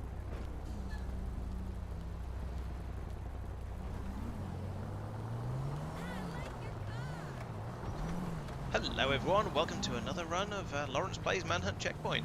And we're doing the helicopter guidance method this time, which means we've got Ed, in this particular case Ed, which is why you can see a C on the on my minimap, because C stands Ed starts with a C in this world. He's up there flying around in a helicopter, giving the hunters a bit of a clue as to where I am. I have to drive around the city. There will be 5 checkpoints. Well, actually that's not true. There'll be 5 pairs of checkpoints. I have to take 1 checkpoint from each pair. And as I do so, each time I do, it'll advance the game by a checkpoint pair. If I take all 5, then I win. If the hunters manage to kill me, they win. And so far, they've been doing rather too well this most recent session, which is a bit of a shame because I don't like it when the hunters do well.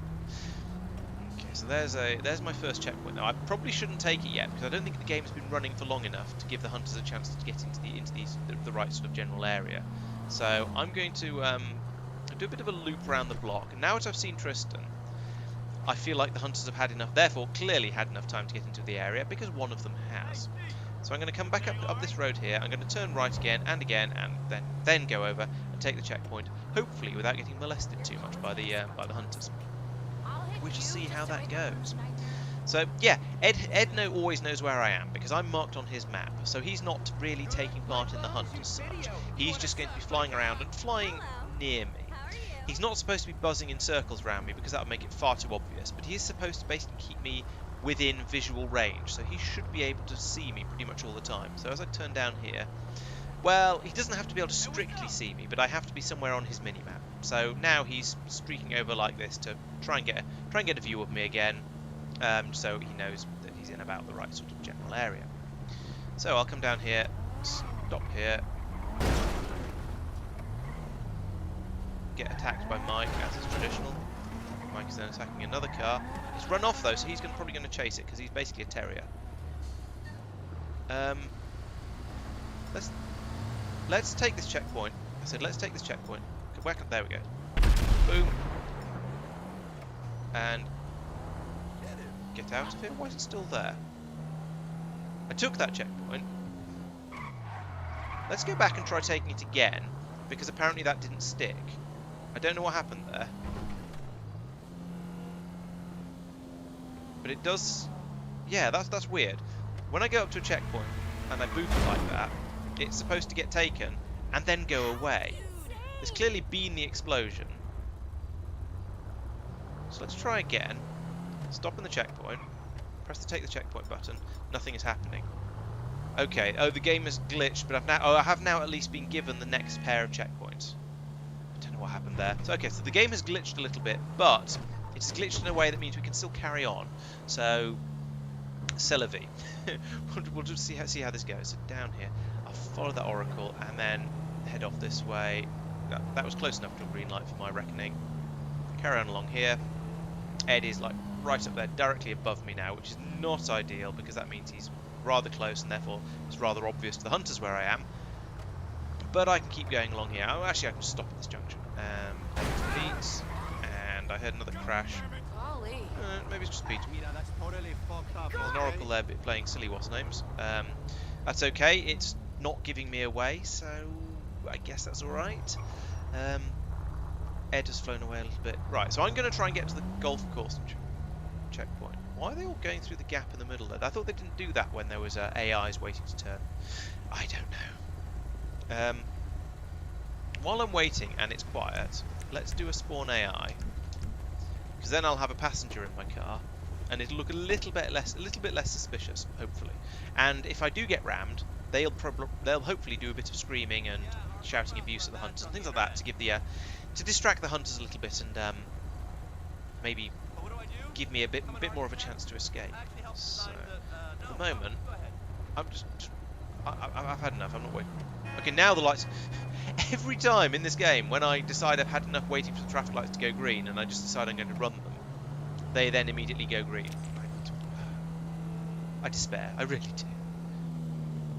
There's Mark going past. He's going in the opposite direction. He hasn't decided to harass me. I'm just going to keep going, I think, at this point. This is going reasonably well so far. I'm going to just keep trundling along here. Yep, still nobody around. Let's run this light as well. And this one, I'll just keep moseying along here at a slow but steady speed. And then nip up here towards the golf course and try and grab that checkpoint. Maybe at this checkpoint, these traffic lights I'll actually stop and wait. Looking good. So one of the problems I sometimes have in this game is when I get to a checkpoint and I get spotted on the approach, usually just by sort of sheer dumb luck on the part of the hunters, or bad luck on my part. And that means that the hunters then have a pretty good idea of which checkpoint I'm trying to get to, and then they can then start to guard it, and that's very problematic. And that is why we currently have the multiple checkpoints thing turned on, where I get a choice of 2 different ones. Because this means if they work out that I'm trying to take the golf course checkpoint, and there's Pete right behind me.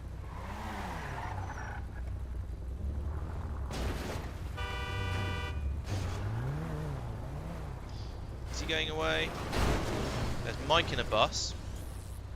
Ed has gone at least some distance away that way. This is reasonable. Okay, let's take the checkpoint. I didn't quite stop. There we go, I'll stop this time. Let's go down here, because this is an away. And, ooh, I know. Let's go in here and switch to a different car. Why is everything a sports car? I don't want a sports car yet, because if I use a sports car, then they're allowed to use sports cars, and then everything gets a bit more dangerous. I want another SUV or a good compact. Ideally, I'd like a Shafter, or is it Schwarzer? Whichever one is the sedan out of those two, because that's a nice sort of middle of the road. It's a very, very good sedan. So that means I get quite a good car, but I don't actually unlock anything extra for the hunters. But of course, there's nothing available because why would there be? That would be far too helpful. So I guess I'll just jump off the edge of here. Try that again. There we go. Alright, I guess I'm not going to be taking one of those cars because they're all bloomin' sports cars. It's not helpful. Airport Loop exit, Mirror Park South. That's not a great combination, because Airport Loop exit is an absolutely horrible one to take. Or you're an Oracle. Let's not take that just yet. Oh, actually, that wouldn't be too bad. There's a lot of these spawning at the moment. That's the Blister Compact, which is technically a sports car, so I don't want that either. That's a sports car. Drive on the road, Laurence. That's a sports car ahead of me. I might just have to switch to sports car if that's going to be all that spawns. This is ridiculous. Why is it just sports cars everywhere? I mean, yes, I'm in a posh part of the city, but come on, there must be something else. Ooh, what's that? No, it's a Tornado. They're terrible. I drove one of those earlier and got killed for it, so I don't want that. Now I'm driving. Problem is now I'm driving around in an SUV with broken headlights because I smashed them up in that car park. That's not going to go well for me. Pete is in a supercar. Okay. Well, and oh, there's lots of cars that shouldn't be around. So at this point, I can do this and this and that, and just that blows up Ed as well. I hadn't thought of that. Oops. Let's change cars anyway. What the hell? Heavens above. And carry on. Fuck you. Oh dear. So yes, there's the we have a thing where the hunters aren't supposed to use any car they haven't seen me using. Now they can gamble on it if they want, but if I ever see them driving an illegal car, or if they're ever driving an illegal car and I feel like it, I can blow them up.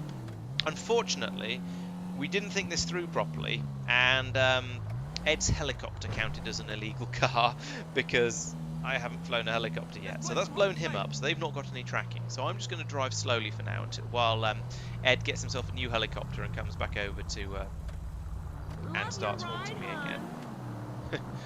Oops. I probably shouldn't be. I mean, at the moment I'm driving towards the next checkpoint, but I probably shouldn't be.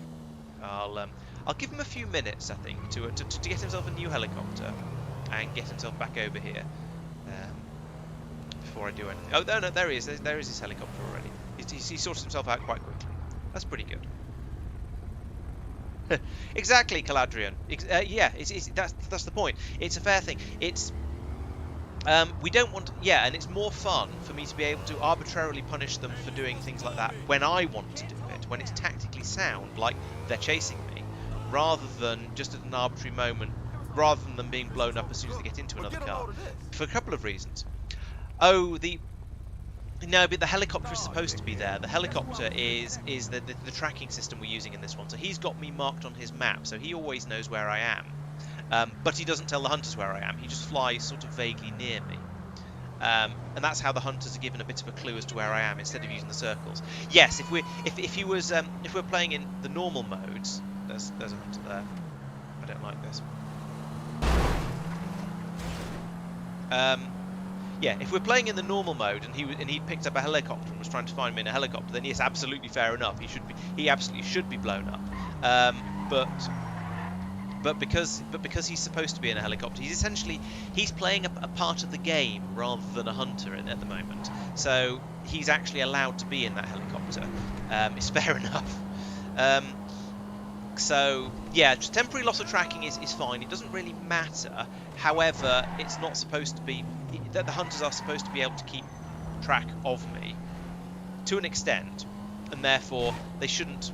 Yeah, therefore having Ed blown up means that I should then wait a moment or two before I start trying to take checkpoints again to give them a chance to catch up.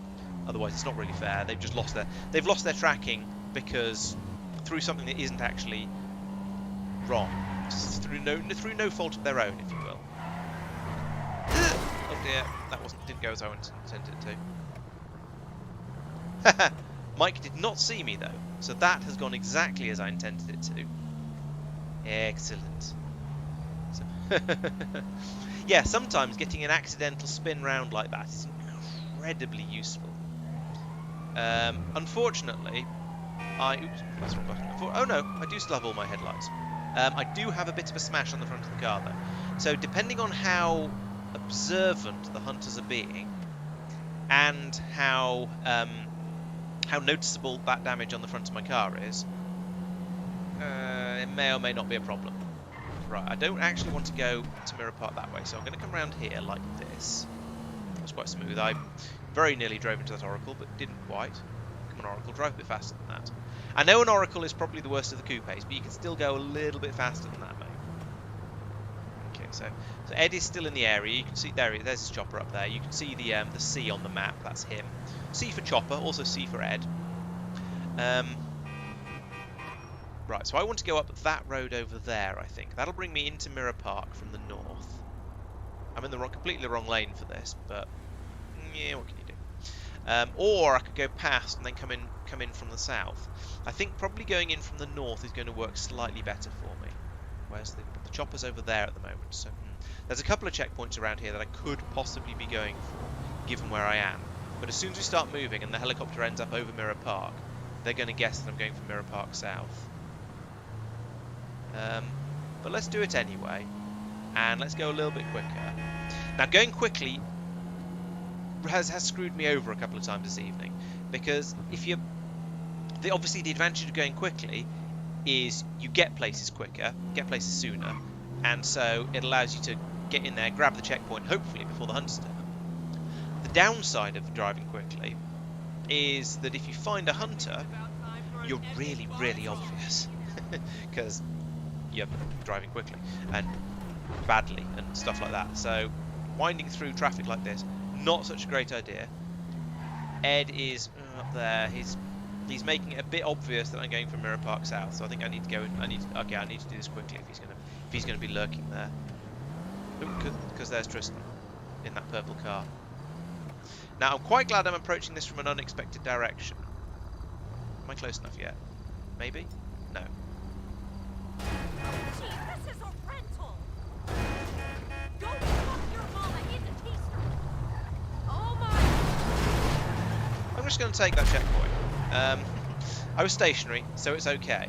And I wasn't really in a chase because they weren't quite sure it was me. Now they are very, very sure it's me. Oh, and they're shooting at me as well, which is alarming. I mean, conveniently, we've got the rule that says if you're driving anything worse than a coupe or a muscle car, then you get bulletproof tyres. And so I've got bulletproof tyres. Tristan is driving an SUV. Pete is further back. He is driving a sports classic, so he is fair game for explosions. If I can do it at exactly the right time, like that. No. Okay. I was hoping. I was hoping that he was going to be close enough to Tristan that I was going to get them both with that explosion. I did not, clearly. But unfortunately, you can't look behind yourself with the menu open. It's a bit of a problem with the game, is you can't look behind yourself with the menu open, so I can't detonate illegal hunters when I've got the menu up, and that's rather unfortunate. Now, there is a way out of here. Where is it? Is it this one? No, it's not this one. Oh, no!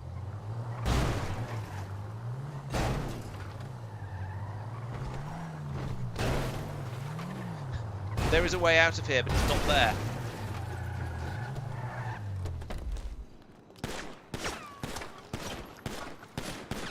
Over the wall. Ah, slightly too slow getting over the wall there. Damn it. If I hadn't turned in the wrong point there, if I'd gone into the building and then turned right, there's an alleyway through there that you can get out, but I turned too soon. Damn it. There's an alleyway out, but you have to go into the... I turned too soon. Rage. Yeah. There is a way through there, but that's not it.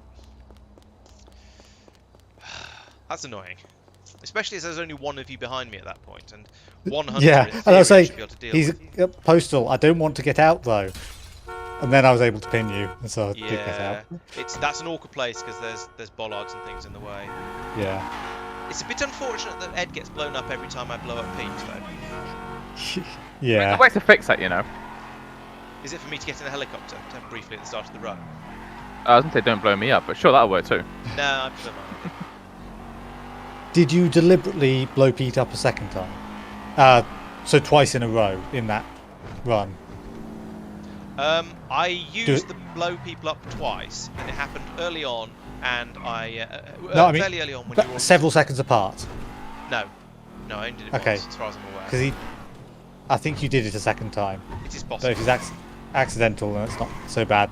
I thought you might have been trying to get me in a secondary blast. Oh, I was trying to get you in a secondary blast. Oh, sorry. No, I was trying to get you in the primary one. In the primary blast. Yes, I was trying to get you as a secondary kill. But no, I wasn't. Yeah. But unfortunately, I can't look behind and detonate a car at the same time. So it's hard to judge. Oh yeah, so you can't. A little higher on my screen. Be right back. Okay. Yeah, so I was trying to get you in the blast, but no, if I made him explode twice, that was just fat fingered on the controls. I didn't realise it would even be a thing. He's still in the car. There's no checking for whether he's alive, which there probably should be. But I should remember that and try hammering on the button next time soon. Just see what happens. I would consider that cheating. Yeah, I didn't really mean it. So I think. So I was going to say I think Ed blowing up isn't necessarily a problem, because that's a punishment for the hunters for having someone in an illegal car. But the problem is, if you think someone's in an illegal car but they're not, you only blow up Ed. Yeah, I'm reasonably good at car identification, so it's probably not going to happen. Also, if I do use it, we're almost certainly going to be in a chase, because I don't tend to blow you guys up just for fun, because it's far more useful tactically to blow you up when there's a chase going. Yeah. I feel like Ed might be possibly lurking a little close to me. I don't know whether it is too close, but he's definitely closer than Max was.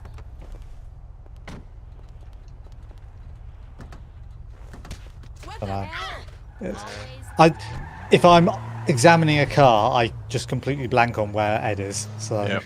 Yeah, but it still brings you into quite closely Yeah. into the right area. Like, and it depends how on my side or versus on your side versus impartial Ed is trying to be. Because, for example, when I'm going for Mirror Park South, you could probably make it look like, depending on how he's playing it, you could make it really obvious I'm going from Mirror Park South. You could make it look like I'm just somewhere out in Industrial, or he could just sort of bimble around somewhat randomly, although people are terrible at random, which is the whole point of the person in a helicopter mode. That's the whole point of the circle, where it can actually do random. Yes. In most cases, I just pick a direction and go wherever I want to go, and then sometimes you choose my direction. That's unfortunate for you, and sometimes you don't, and that's fortunate for you. Yeah, I think that's probably okay. No, I mean the point is that yes, the random modes are random, but random isn't actually as helpful as you expect it to be. Does that make sense? Sure. Yes. Also, I had a when I took the first checkpoint, it didn't disappear. It's still there now, in fact. Ah, odd. It went orange, then it went back to red. And I went, hang on a minute. And it exploded and went back to red. And I went, hang on, I'm sure I took that checkpoint. So I turned around and went back to try and take it again. Couldn't take it, and then it popped up telling me about the next ones. Right, it's gone now. Ah, yeah. If it's doing that mode again, I'd be keen to do the helicopter. Give Yeah, you that a can do shot, if that's okay. Yep. Taking on board everything Laurence has just said. Yeah, and I think basically just try and be Erratic. not on either side. Yeah, just sort of Yeah. bimble You- around. what- and that's- What I There's a think lesson you here, probably- Laurence, is now you can blow Pete up whenever you want. and we What have I actually done? encourage it. Like, I think- a good example is like, so there was a time where he was going east, and I jerked south because I could keep him in my line of sight for quite some time while I was going south, and that worked out well for him. But at the end, where he was going to Mirror Park, I tried to go south and then west, and he decided he was going south and then west, and it just didn't. It was unfortunate for him, but it was as random as I can make it as a human being. No, that was okay, and it wasn't. It was probably fairly obvious I was going from Mirror Park South, but then with the circle it would also be fairly obvious as well. So I don't think it was problematic. It's just sort of. I think He also has your blip, so if he follows you, that's a My him fault. problem. Yeah, true.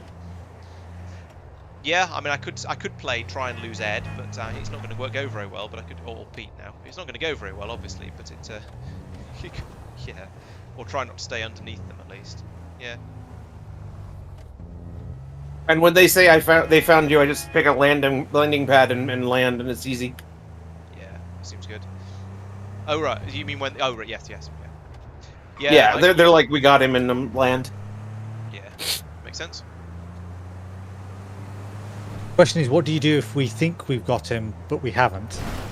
Land. Land. Okay. If you guys are pretty convinced, I'm gonna land. Okay, so it's based on what we're verbally saying, not what we're Yes. actually doing. Makes sense. Yeah, otherwise it gives you too much information. Oh, I Yeah. just parked upside down. So the obvious thing we should be doing is shouting, "We've lost him! We've lost him! We've lost him!" Heading east. Yeah. Right, No. Laurence, you need to change skin now. Okay. It does require an inherent amount of trust, but we trust each other pretty well. Yeah. More fool us. And same for everyone but Pete. I haven't finished changing skin yet. I'm still trying to find one. I mean, we all could just have a look at the stream, you know, if we really wanted to cheat. True. Yeah. But Yeah. No, the West Coast isn't all I hoped it would Wait, be. on streak. Everyone here is an idiot. yes, let's and play. a Are you mine, finished? That's a good one. No, I'm. Yeah. No. Okay. Yeah, I am now. That'll do. Okay, I'll see you soon. I love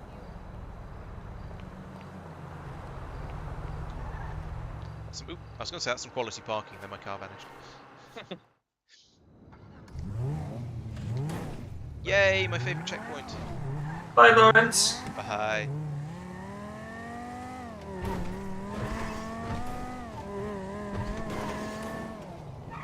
Nope, they've not done this properly. I can still see Mark and Ed. I can still see Fine. Mark and Ed. Yeah, Oh. because they can't follow instructions. All right, I'm Okay. sorry. I'll change. Okay, if that sounds like a them problem, maybe I'll. Oh, is my mic? Well, actually, before you kick me out, could I've just had a report from Gil on YouTube saying my microphone's too quiet. He's the first one to complain in like 2 hours, but I mean, it doesn't mean it's not. Let me switch over to. Oh no, then Someone have a are quick you check, give me a quick check. hidden so that I don't see your character model if I switch to stream? Yes. I was gonna say, in before, he's the only view you've had in the past 2 hours. No, Peter was talking initially. Yeah, I've had 2 other Yeah. people talking as well, so it's not just me. I should give Mark a nice view of the R7 So car. you are Talking. quieter than you are for us. Right. Okay. If I So make some engine noises, how am I compared to game audio? Should wave my arse in your face.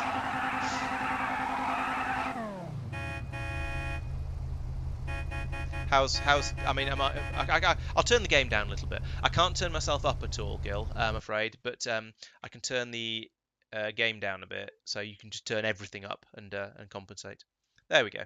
I'll turn the others guys down as well. Right, that comparatively has turned my volume up. So yeah, if sorry, it's turned my microphone up. So maybe if you still can't hear me, you'll have to upgrade it. The only thing I can say here is you'll have to raise your own volume. Okay, should we carry on now? Are you looking at other things again, Mark? yes. Right. Okay. Let's Bye, go. Laurence. Bye bye. All right. So I've got the ever popular choice of cars here. So with the rules we play at the moment, we have a rule or a thing that basically says that the hunters can't use or shouldn't use any car of a class that I haven't used yet.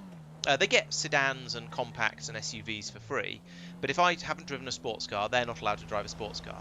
I mean, well, technically they are allowed to drive a sports car, but I have a thing where I can just blow them up if they do, as a punishment for driving a car they're not really supposed to be doing.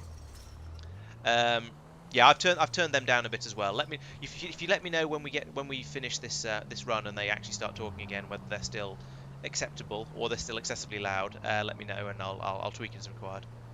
So yes, if they do drive a car they're not supposed to drive due to those sort of stats and things, then I get to blow them up, which is quite satisfying. So they can take it as a gamble. If they think, yeah, Laurence is bound to have driven a sports car by now, he likes sports cars, then they can go and take a sports car and see if they get lucky. They may get lucky, they may not, or I might just be able to blow them up. So that's why I'm currently driving this Serrano, which sounds a bit hammy, but for sure. So I'm using this because I don't want the hunters to I don't want to unlock better cars for them. Now I am slightly tempted to take this. That fig? That's not. Yeah, is that a Figaro? Might be. Slightly tempted to take that because muscle cars are only a little bit of a step up, and so I sort of like. It's nice to be able to gradually escalate during the game. So start off with maybe using an SUV to take the first checkpoint, then a muscle car for the second one, a coupe for the third, and sports car for the last couple. Or if it's going particularly well in my SUV or my muscle car, I might keep those for a bit longer than I otherwise would. At the moment, I'm sitting here at this traffic lights because, well, just because. So the way we're playing today, the thing we're doing that's a bit different from normal, is we have one of the hunters is not being a hunter today. They're being a tracking blip. And that's why there's that green P on my mini-map in the bottom corner there. That's Pete flying around in a helicopter. And he is trying to... Why am I in this lane? I don't want to be in this lane. Let's go this way. He is basically keeping me more or less in sight all the time. Oop, there's Ed in the yellow. Hello, Ed. He's keeping me more or less in sight, and that gives the hunters a bit of a clue as to where I am. So they know that I'm somewhere near Pete and probably within visual range of him. And certainly within... what's that Oracle doing? Maybe the Oracle's been killed. The Oracle driver's been killed. Yeah, certainly within on his mini-map. So, yeah, as we can see there, Pete is currently over the arena. I can't quite see him. Maybe he's quite high up. But anyway, he's nearby. That gives the hunters a bit of a clue and helps them track me down. They don't know where the checkpoints are that I'm trying to get to, because that makes it too easy. They end up basically guarding the checkpoint. At the moment, I have a choice of 2 different checkpoints. I can either go for west of Red Car Park, which is just over there, or I can go for 5 Ways, which is a bit further off that way. Ooh, apparently we're going round this Oracle because the driver is dead. Fine. I'm okay, if we must. There's a red light. We're in America, though, so I can turn right on it. You're supposed to stop, but, you know, it's good enough. I don't care. So I'm now not really heading towards the checkpoint, but this is sort of vaguely tactical. If I can... if I head sort of away from the checkpoint a bit, it throws them off a little bit for trying to find me. I don't know how true that is. It might just mean it takes longer for me to get there, so they've got more chances to try and catch me. But I think it's a good enough theory, so I'm going to try and stick with it. Let's go. But I think at some point I do need to head towards it a little bit. So we're going to go this way. And we're going to have a look. See, so Pete's over there somewhere. He's staying quite a long way away from me. Now that's good for me because it makes it a bit harder. It means there probably aren't any hunters nearby. And in fact, I'm just going to run this red light because I'm confident with Pete being that far away, the hunters are probably also far away. But if I start to move quickly like this, then probably so is Pete. Pete's going to come zipping over this way to try and keep me within a sensible distance of himself. So after I've gone, at least had a little bit of a run like this, it's probably going to be a good idea to slow down a bit and actually obey the traffic laws. So I'm going to wait at these red lights here. And I'm going to, so now where's Pete? Okay, he's gone over there. So that is the general direction I want to go. Well, I want to go that way, but he's over there. So I'm going to be driving towards him, which is not ideal because the hunters are probably going to be in that sort of general area. But I kind of have to go this way. Whoop, let's pull up behind this. Is that Buccaneer? No, it's Tornado. Pull up behind the Tornado. And yeah, see if okay, so Pete is just sort of, this is getting worse and worse. I think that might be Mike in a box van and Tristan in a truck tractor unit. Those are interesting choices for a chase. It means that if and when we do get into a chase, I should have a reasonable chance of escaping. However, if they hit me, I'll be in quite a lot of trouble because they'll punt me halfway across the city and probably straight into a wall. So it could be interesting. We'll see how it goes. But hopefully things will just go well and they won't actually spot me and they won't start chasing me. We shall see how it goes. Green light, excellent. That's what we like to see. Now, I'm concentrating quite hard on driving like an AI. He says, immediately wobbling. Trying not to give myself away too much. But here's the first checkpoint. So, stop here. Take the checkpoint. Actually, I won't. Yeah, take the checkpoint. Apparently it's now nighttime. So in this game, as you're probably aware, we have a thing we call checkpoint effects, and that's where when a checkpoint is taken, a random effect happens. This particular one was it suddenly became nighttime. So yeah, sure, good. It's an effect. It happened. It's now nighttime. Pete is probably. I should be able to see him at this point. I can't see him, but I feel like I should be able to. He's over there. He must be flying quite low, so he's sort of below the buildings. He's going over that way. So I'm quite close to beach, which makes it very tempting to go that way. But oil fields is away from Pete. I think what I'm going to do is turn around. A little bit. I hear tyres behind me. I don't like that. Ooh, I don't like that. Thank you. Much. I'm glad you approve. Yeah, I think the whole point of the narration and the stuff like that. There's no point in me sitting here and pointing out obvious things like I'm turning left here. At the end of the road, I'm going to have to turn as well. There's some red traffic lights there, so I'm trying to give you a bit more of what I'm thinking and what strategies I'm coming up with for certain values and strategies. So I've decided it's probably better to go for beach because it is much closer. Saves me driving all the way across the city. And Pete seems to be being quite generous with his helicopter positioning. He's been quite a distance away most of the time, and I'm also heading away from him. So that means if he sort of drifts with me across the city, then I might be able to get down to the beach checkpoint over there before I actually have to before he's made it really obvious where I am, and that could be quite valuable. If I can take the checkpoint before the hunters realise what checkpoint I'm taking. Play dead. Right.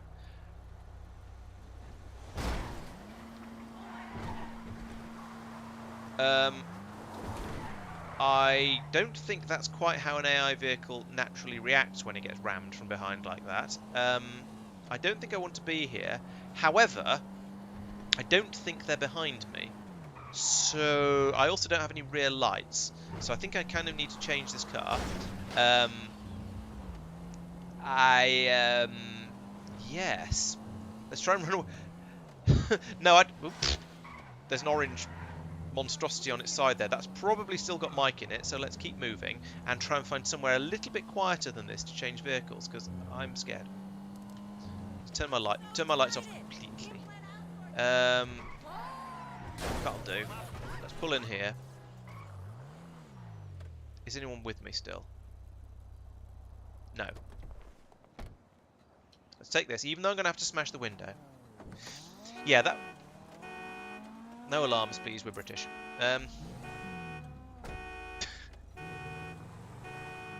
Stop that. Stop it. Stop it. Stop it. Stop it. Stop it. For goodness sake. Yeah, I don't think they followed either. I don't know if they actually realised that it was me or not. But after taking two, the thing is, because I didn't actually have the handbrake on. I know. And in real life, I would have had the handbrake on at that point, so I'd have been okay. Goodness sake.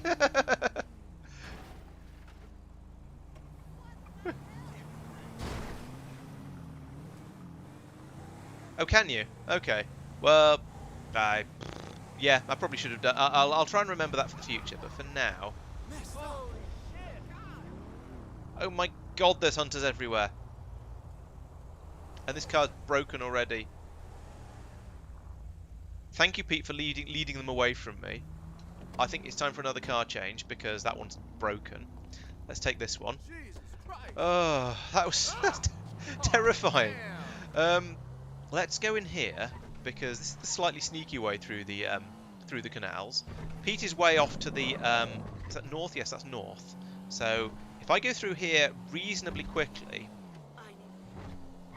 while Pete is off that way, I can hopefully get round here. I can grab this checkpoint like this, and then I can yipes. So today's checkpoint effect is brought to you by a large tugboat. Thank you for playing. Oh, that's the problem with having to stop for the checkpoints. There's a non-zero chance that the tugboat will tugboat onto your head. And once again, I don't have a bonnet, so I think I kind of need a new car. There's a car park here. No, there isn't. There's a car park slightly further on. But that car park does tend to be full of fairly good cars, so it might not be the best place in the world to change. Pete is behind me. That's a... Oh, for goodness sake. You know what? I'm just going to do this. There is an upset pedestrian behind me. I don't want to get attacked by them. So I'm going to run up here. Right, car park. Here we go. So I've taken 2 checkpoints now. So at this point, I don't really want to escalate all the way to sports car. That's a bit much. But on the other hand, I definitely don't want to drive a van because that's abysmal. Is there a... I want a muscle car or possibly a coupe. Yeah, an Oracle, that'll do. Right, okay. Hi, Peter. Welcome to the stream, and thank you for joining, and thanks for your support as well. I've added you to the people to thank. So yes, because we like ridiculous things happening, we have what we call checkpoint effects, and those are basically when a checkpoint is taken, there's an approximately 50% chance of something silly happening. So far on this run, we had it suddenly turn into the middle of the night. That was one of the effects. We had a tugboat spawn and fall out of the sky. Because it's silly and it amuses me, basically. It's as simple as that. It's not. So yeah, those are the sort of that's basically the reasoning behind the tugboat. The checkpoint effects are there to add a little bit of levity to the runs, to cause some unexpected things to happen, and maybe to sort of put the cat among the pigeons a little bit as well. Because some of the checkpoint effects can be things like bursting lots of tires, or turning cars round, or making a car go. Giving you a sudden burst of acceleration. So there's unexpected... There's the purple truck going through. So various unexpected things like that can happen, just to sort of... to give the hunters a bit of a... or to give everybody a bit of a kick in the proverbials, should we say. Oh, Mike's driving a coupe. He hasn't seen me driving a coupe, so that means that's slightly naughty. But because I technically am actually driving a coupe, I can't blow him up. Now, there's a couple of them driving... Yeah, okay. I'm definitely being... I don't know what gave me away there. Maybe it's just that Pete was a bit too close. but or maybe they spotted my character. No, we haven't had a proper chase yet, so they shouldn't have seen my character model. I'm confused. Maybe they did spot it, and there's this tendency sometimes when the hunters are aroused, or when one of them has their suspicion roused, should we say, they have this thing where they'll sometimes pretend that they haven't become suspicious, and they'll try and sort of group up and bring in some reinforcements essentially. How did that go? Was that a successful evasive? I think it might have been. No. Yeah. So they'll sometimes sort of sit around waiting for another hunter to turn up in order to make it a bit easier for them to catch me. So when I see multiple hunters start circling around like that, I just don't really want to be there. It's not a guarantee that I'm in trouble, but it's quite likely. Right. I think I want a new car. There's no cars in this car park. That's unhelpful. There's a Tristan. He hasn't been. I hadn't lost him as well as I hoped I had. Let's come around this way. Nope. He worked out that I was going to loop round here. I was afraid of that. Unfortunately, there's only 2 ways out of this car park, and they're both on the same side of it. So this could be a problem. Let me through the top corner. Through here. Right, okay. So somewhere down here, I don't want to do this at speed with a truck following me. Somewhere there is a way through here, and it's going to be too narrow for the truck. Here it is. Ooh, but not too narrow for Mike's F620. Still, that's dealt with. Oh no, I'm wedged.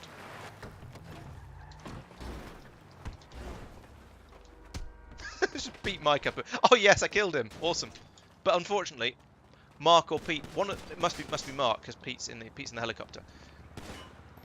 Mark is also here. I saw green and wasn't sure who it was. No see me, no see me, no see me, don't see me, don't see me. Climb over the. Don't blow up the tank. Oh no, it's gonna be dangerous. I'm pressing the wrong buttons. This is stupid. Press the right buttons, Laurence. Ah! Run! Run!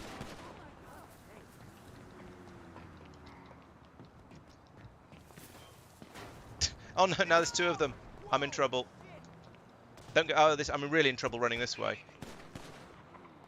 Ah! I'm stuck on a bollard. No. Oh, bollards. What if I go this way? Hopefully they didn't see me. I daren't look back.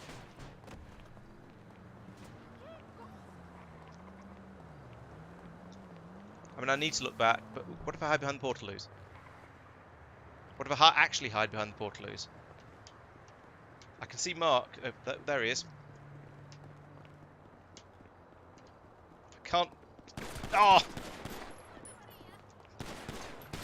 Ah, I'm being shot. Punch him, punch him, punch him, punch him better. Ow. Oh.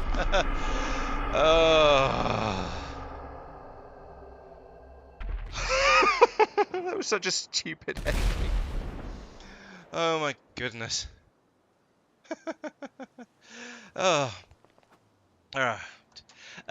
Yeah, so that was Tristan, Mike, Mark, and Ed chasing me with Pete in a helicopter to give them a bit of a clue, and that was a really unsatisfying end because I hate it when I get wedged on a wall like that. It's just really frustrating. Yeah, next time could you please stand still because you have armor, so I have to hit the head. I was hoping that hiding behind the portaloos would work and you'd run and you'd not see me, but apparently you had seen me. And I was I made the big mistake of not switching from controller to mouse and keyboard when I started doing things on foot, and that didn't help. But yeah. And yes, GTA running. Yes, moving a person around in GTA is just difficult, and it's better with a mouse and keyboard slightly, but it's not great. Oh well, I'll try and get it right next time. I'm impressed how long I survived for after getting out of my car though. Normally once the hunters turn up and I get out of the car, then I'm just doomed because you will start shooting me. Yeah, you managed to kill Mike. Yeah, I decided not to shoot you. I decided to have a fist fight instead, and then didn't put a weapon away fast enough. That'll teach you. Maybe we should take hints from other people who play similar game modes and have the prey with better weaponry.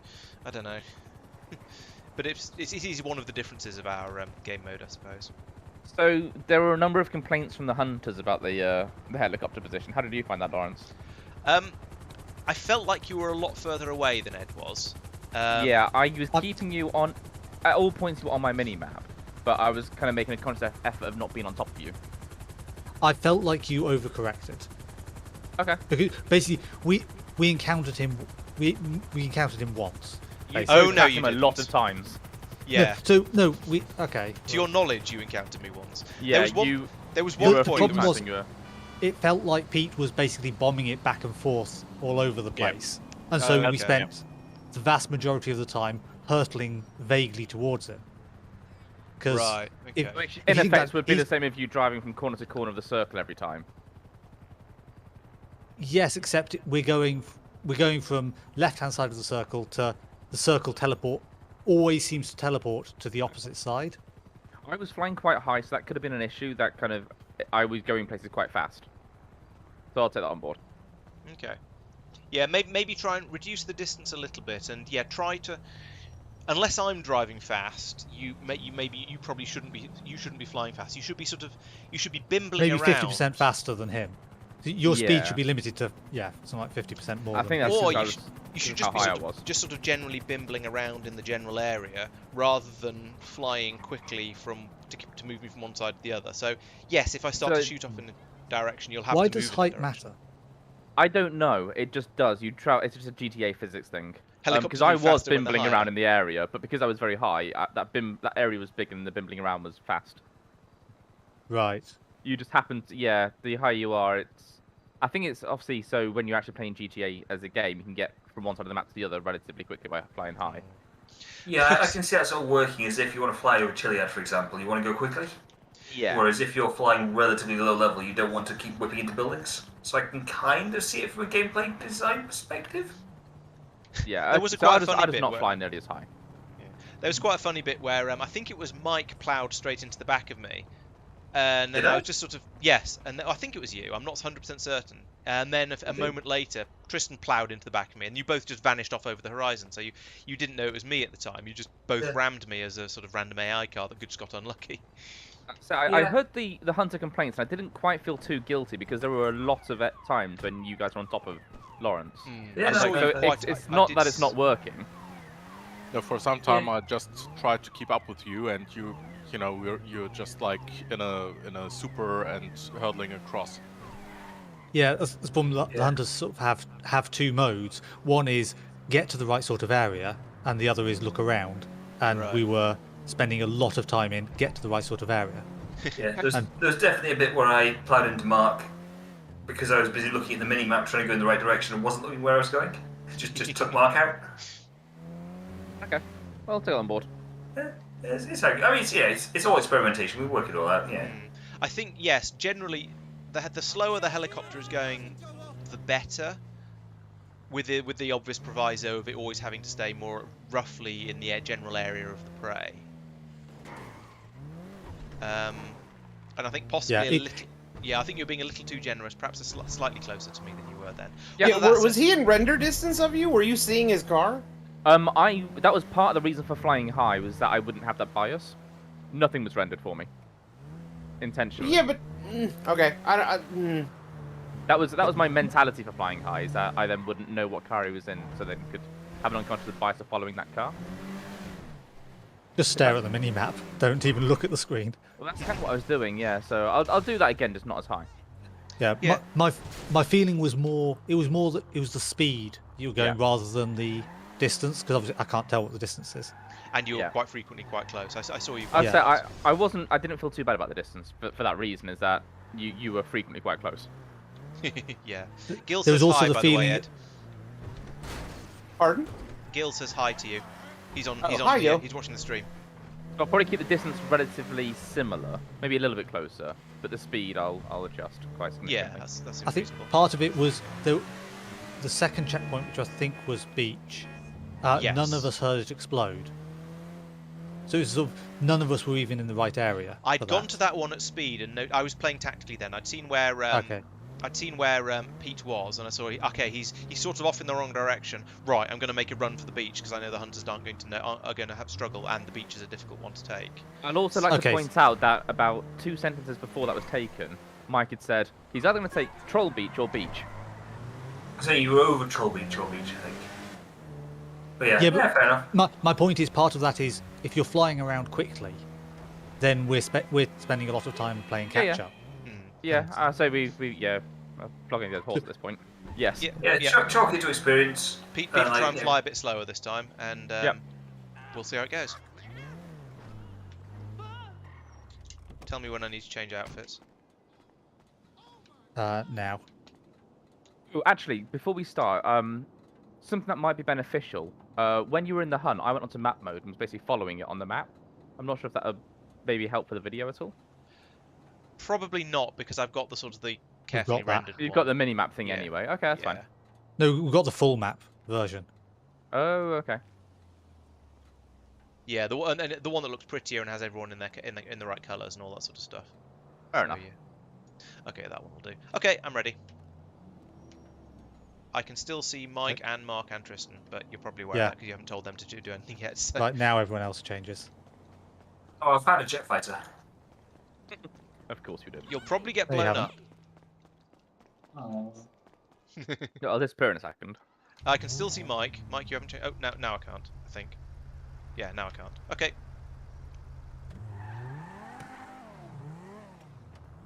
Ages for the first car to spawn. Mm, Takes even longer for you. Right. There. I don't know This- why this I'm is getting there so hijacking. slowly. This is a hijacking. is anyone You going should to get move him. me out of the Discord chat? I think Mike's distracted Yeah. rather than Pete. Nah, I wasn't high enough. Right. Okay, there we go. Okay, so hello everyone. Right, what should we, so Peter, yes. So at the moment, Pete can see me on the minimap. Pete might also be, and I can see him. In fact, everyone can see Pete, and Pete can see me. I think that's the entirety of it. I think that's all of the mini-mappage that's available. The point being that Pete needs to be able to see me so that he can follow me around and have me in the search area for the hunters. So he needs to be able to see me. Everybody needs to know where Pete is so that we can play the game appropriately, because Pete is the guiding light for the hunters, and and it's nice for me to at least be aware of where he is for me. Pete and Mike have blown themselves up together. Well, I suppose if there's no tracking device for the hunters, that's going to make it a little bit easier for me, but I should probably, play fair and not just hoon over there and take the checkpoint while the hunters don't know where I am. That would be a little cheap. So we'll give Pete a moment to sort of respawn in. Oh no, of course I can see the checkpoints on the mini map. That's also quite important. the hunters cannot see the checkpoints. In fact, I don't think Pete can see the checkpoints either. So it's only me who knows where the checkpoints are. Because if the hunters know where the checkpoints are, it makes it a bit too easy for them to sort of. They don't even mean to camp them. It's just sort of the guarding them tends to happen. There's my MX-5 again. Guarding them tends to happen without them really meaning to. Okay, so Pete is now on the move. This means he's. Oh, there's Tristan ahead of me in a sports car. Tut tut. So I could blow him up, but I don't want to at this point. So as I was saying earlier, just in case there's anyone new who wasn't listening to my previous explanations, the hunters, they can drive whatever they like technically, because there's nothing stopping them. We haven't set any hard and fast rules. However, if they're driving a car of a class that I haven't driven, apart from the ones they get free at the start of the run, that's compact sedans and SUVs,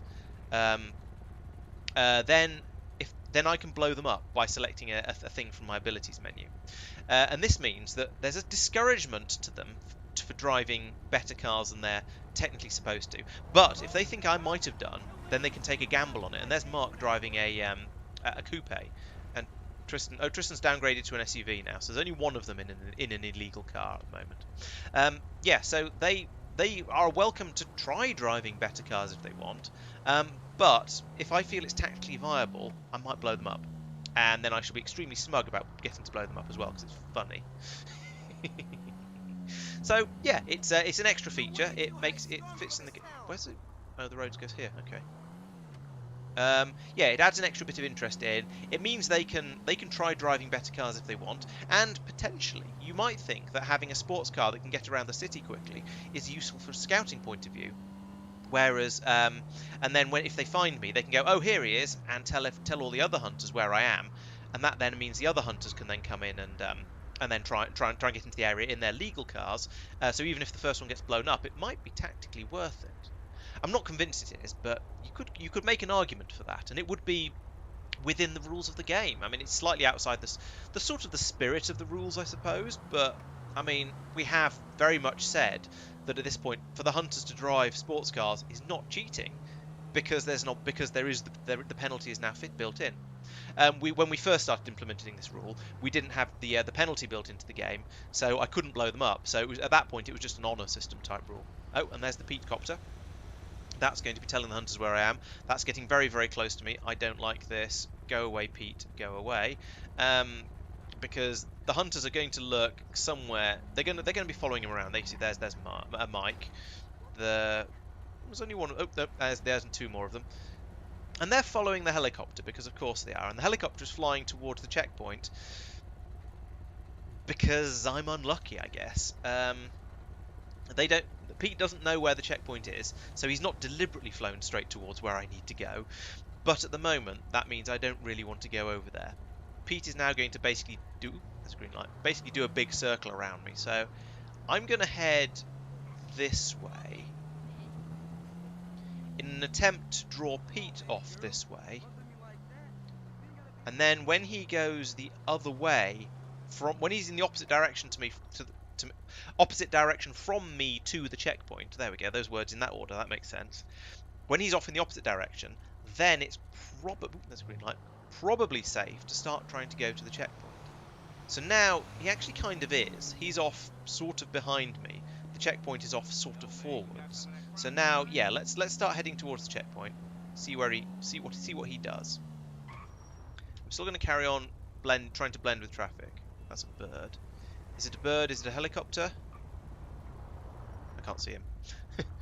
He did say in the last run that he was tending to fly quite high. So, where is he? Oh, he's sort of coming this way. Oh, there he is. I don't know how I missed him before. But yeah, he's just up there. Oh, and here comes Tristan. Everyone brace.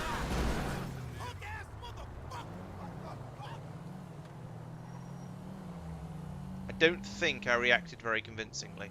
I think Tristan's on me. Oh no, he's not. Awesome. Hunt. Well, that's two hunters who've attacked cars near me, but not actually me. I think I need a new car because this one has seen better days at this point. It's got a distinct... From the front, it's okay. From the back, not so much. What's this? I don't think that's a very good car. I don't think I want it. But I do want that checkpoint that's just over there. Let's risk it. Let's risk a bad car. I don't even know what this is. It's such a... Oh, is it Glendale? Yes, it is. Let's get moving. It's quicker than I was expecting, given my prejudices towards the Glendale. What's this one? Is this can't be worse? It's a Manhunt. Is that? It can be worse. I don't think I want that. I could go and get that Oracle, or I could go and get that checkpoint. Let's get the checkpoint, and then think about going to ground and hiding in a car park until I find a better car. So, into the checkpoint, on the brakes, take the checkpoint, try and drive out to the checkpoint with a squealing of tyres and such likes. Oh, this is a... Oh no, actually, it's far too close to the checkpoint I've just taken. Let's not hang around there. Are there any cars in this car park? No, there are no cars in the car park, just full of wheelie bins. Right. What about this one? Also no. I'm driving very, very badly because I'm trying to look for a suitable car to steal. There's a purple one. Let's not take that. There's a blister compact. Let's not take that. That Premier would be a possibility. Truck would be a possible... Oh, no, we're moving. Is that a tornado in front of me? I'm not quite sure. But yeah, I don't want that. So, right. The hunter's objective is to kill me. My objective is to take 5 checkpoints. And at the moment, there are 2 checkpoints available to me. Oil fields, which is off that way, and west of Red Car Park, which is west of Red Car Park, which is off that way in downtown, and Oil Fields, which is way off that way. And if I manage to take 5 checkpoints, then I win. If the hunters manage to kill me, they win.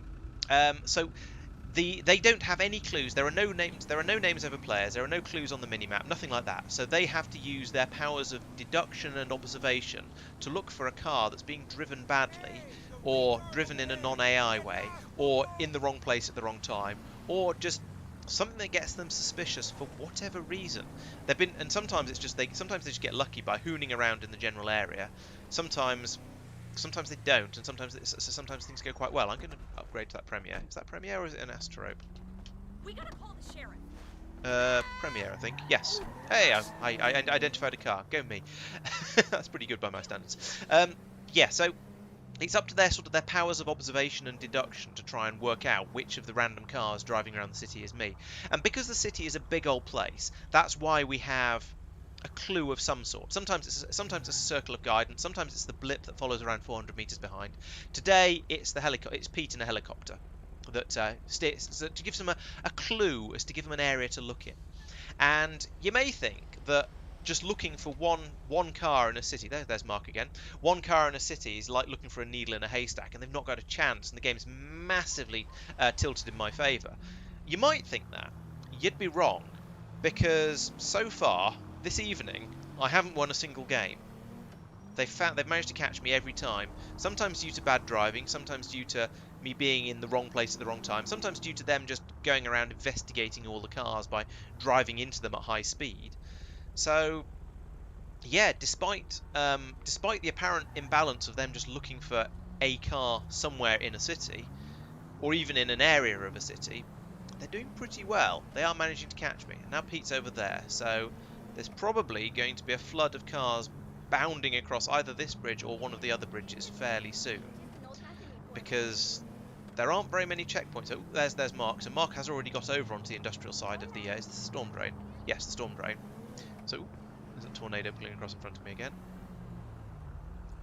So they're going to have a good idea now of roughly where I'm going, because they don't know exactly. Pete's heading off towards. He's sort of off towards Mirror Park, which is off over there somewhere, and there's a checkpoint up that way. There's also one down there. Oh, here comes, is that Ed? I think that's Ed. Yeah, it looks yellow, and it's driving at far too fast to be an AI. Yeah, that must be Ed. There's a lot of cars though here, so he's getting suspicious. If he starts shooting, I'm out of here. Oh, he's just got run over by an AI. Excellent. Oh, got a green light, and everyone's panicking. So let's just get out of here, because I can now blend in with all these other panicking cars around me. Get out of the way. I'm panicking. So yes, so Ed turned up there. So one of the oh right, so the hunters. Sorry, I didn't mention that, did I, Peter? You're quite right. So all the hunters are in brightly coloured cars to make them a bit more obvious. So Mark is always in a lime green car. Tristan is always in a bright purple car. Pete would be in a dark green car if he was playing. Instead, he's in a helicopter, so that's irrelevant. Ed is always in yellow. Have I missed anyone? Oh, and Mike is always in bright orange. So the idea is that they stick out, and there's two reasons for this. One is to make it easier for me to spot them, because that helps add to the tension and gets me scared and paranoid and stuff like that. The other is so that they can identify each other as well, so that they have slightly fewer friendly fire incidents. Yeah, so there's the two reasons for it basically, and we find it gives a bit more excitement, because then I can say things like, oh look, there's Mark, and oh look, there's Ed, and it's quite nice to be able to identify people when you're playing games with them as well, and it means I know who to blame when they're chasing me and if exciting things happen. So yeah, it's nice to have the that's a little bit of extra for them. So they are very identifiable. I, on the other hand, because I'm the prey and I'm trying to hide, I will switch cars all the time and be in unexpected random coloured cars as much as I can. They all also incidentally have their names written on their number plates. That's just because we could. It doesn't really help very much with identifying them when you compare it to the colours, but they do all have their names on their plates, which is again is another nice little touch. So yeah, I can identify them rather than just seeing, oh, there's a car going fast, it must be a hunter. It's quite nice to go, oh, there's a car going fast and it's orange, so it's Mike. It just, yeah, it's sort of slightly friendlier, I guess, because I can, yeah, identify people a bit. If you're enjoying this run, then there's actually there's about a year's worth of maybe more than that. There's probably about 60 or 70 of these videos of these sort of runs, which have my view. Oh, here comes Tristan in the purple.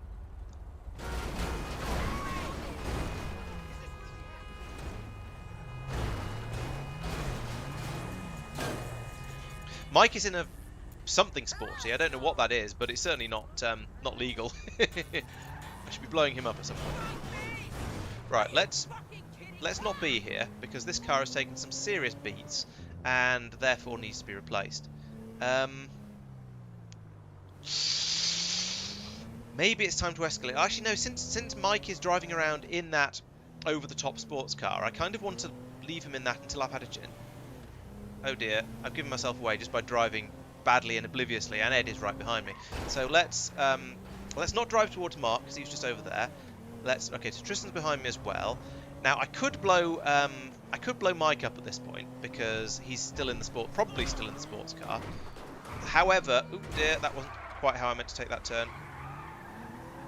Because it wasn't meant to be a turn. Let's not drive into that and that and that. Oh, he's not in the car anymore. So Mike turned up. Oh, I've blown Pete up because he was in the helicopter. Oh, so I was aiming for Mike, because I knew Mike probably had the sports car at least at one point. But Mike has obviously realised that he's now in a dangerous, left himself in a dangerous position, and he got out of the car. So when I tried to blow him up, I didn't get him. I only got Pete. That was clumsy, and also unfortunate. I should have realised, because I saw him get out. I just didn't put two and two together. I was too busy going, ooh, I get to blow Mike up, and then I didn't. So that wasn't quite what I hoped for. This will be where Pete spawned in again. Hello, Pete. Sorry about that, Pete. Because yeah, Pete technically, due to reasons, Pete technically counts as being in a vehicle he's not allowed to drive. But since the helicopter is supposed to ground itself as soon as the chase starts anyway, it doesn't actually matter. It's just I just feel slightly bad about blowing him up, because he wasn't doing anything wrong, and I was aiming for someone else. Anyway, Tristan's miles back, but he's not so far back. Let's go in here and then go in here. That will hopefully. Oh, there goes Mark. Let's go the other way then. Ah, suddenly Ed. Oh, Ed, you're so far behind. I end up hitting you. And now Tristan's caught up again, because Ed probably screamed and told everyone where I was. It was going so well until that happened as well. Right, let's go through here, because there are lots of rocks, and I think I know where they are, and I'm hoping other people don't. Woo, that's a bit sideways. That's very sideways. If I hadn't gone sideways then, I'd probably have got away. Right, so, Tristan is right there. That's not what we want. The problem is now because Tristan can see me, he knows where I am. He's going to be telling all the rest of the hunters where I am, and more importantly, where I'm going. So there's a decent chance there might be an Ed van or a Markmobile in the middle of the road like that. Oh, so I need to drive slightly better than I am. That's the main problem at the moment, is just that I'm driving badly. So if I can drive slightly better, then maybe I'll be able to get away from the hunters. So let's try this again. Drop down here, and this time let's not half. What did I just say, Laurence? I said drive better. I feel like I'm going around in circles, because I did come along here earlier when the in the last bit of the chase. I didn't. That was fairly obviously telegraphed. They're still behind me. I don't really expect to lose them on the highway, even if I do things like this, because they'll just follow across like that. I mean, they've dropped back a little bit. Maybe this Premiere isn't as slow as I sort of expect it to be. Is there somewhere here? Ooh, that's not where. No, don't go into the park. Don't go into the wall either. Ha. Okay, Mike is back in the illegal car, so he's probably got out of it again now, though. So, and there's no point in just arbitrarily blowing him up because it's funny. I mean, apart from because it's funny, but if I do see him actually in the chase at some point, then I will blow him up. And if I'm really lucky, he might be next to Tristan at the time, and it might take them both out. Because Tristan does seem to be the most dangerous part of this chase. He's the one who's stuck with me nearly all the time. And Ed's hit me a couple of times and given me problems. But it does seem to be Tristan who's basically staying with me most of the time here. I could head down into the airport. Not convinced that's a good idea though. I'll just get stuck in there. And there are a number of ways out of the airport, but if you head in there, it's a sort of a dead end, and I don't really want to go that way. Oh, Mark's now behind me again, and yep, I see Tristan there. Okay, so let's go up here, and if I loop round here like this, looping round is usually a good tactic because changing direction makes it a bit harder to follow me. When the hunters get into a car, we've got it programmed so that the car will automatically change into their colour. So in theory, they don't have to manually change their car colours. In practice, it occasionally fails, and they do. But in theory, it will always automatically put them in a car of the correct colour, or it will automatically turn their car into the correct colour, so they don't need to worry about it themselves. I think there's some sort of funny business, like it depends which door they get into, or something like that. But they know better. They know how it works better than I do, and they're more or less used to it, so they can generally get they don't have to manually recolor their car as soon as they get into them. That said, we do have a menu system that allows you to just recolor your car anytime you want. I mean, I'm not allowed to use it when I'm playing, obviously, because that'd be cheating. But the hunters, if necessary, the hunters can two wheels. The hunters can use it to change the colour of their cars if, for some reason, it doesn't set it up properly. I'm hugging the wall here in the hope that he didn't see where I went, and I can sneak along here and then do this and pull a... I don't know how many degrees turn this is going to be. This is 270. Just get round here, go across this bridge, and hopefully, I think I've broken line of sight and then done a corner and then done another corner. So I think I might be safe. Let's take that. I didn't check properly. That was a mistake. But I'm going to take this Jeep thing anyway. Oh, I shouldn't take this. These are horrible vehicles. I'm taking it, but I probably shouldn't. It is still a bottom tier vehicle though. I haven't unlocked anything for them yet. So if I see anyone in a sports car, or even a coupe, I can blow them up. I probably should be switching to a coupe though. Yes, the hunters are all in Discord chat with each other, so they're all communicating and letting each other know what's going on, so they can work together as a team. And between runs, I'll drop into the Discord chat with them as well and talk to them. So to sort of usually to complain about how the last hunt went and things like that. And I'm quite close to pier entrance actually. Let's go there instead of shopping centre. That's a good plan. I like this plan because it's close and it's also off. That sports car stopped suddenly. It's also off in a slightly odd direction. I'm trying. That's a Mark Green car over there. That's Mark. It's moving. That's Mark. Oh dear. I hope they haven't. I didn't. Nope. He sort of shot past and then he slowed down. So yeah, one of the other things the hunters sometimes use to identify me is when you get a lot of cars building up at a junction like this, it tends to be a sign that there's a player around. Now, a queue of 2 is a little bit suspicious, but not too bad. But when you get longer queues, it starts to look, what on earth is that?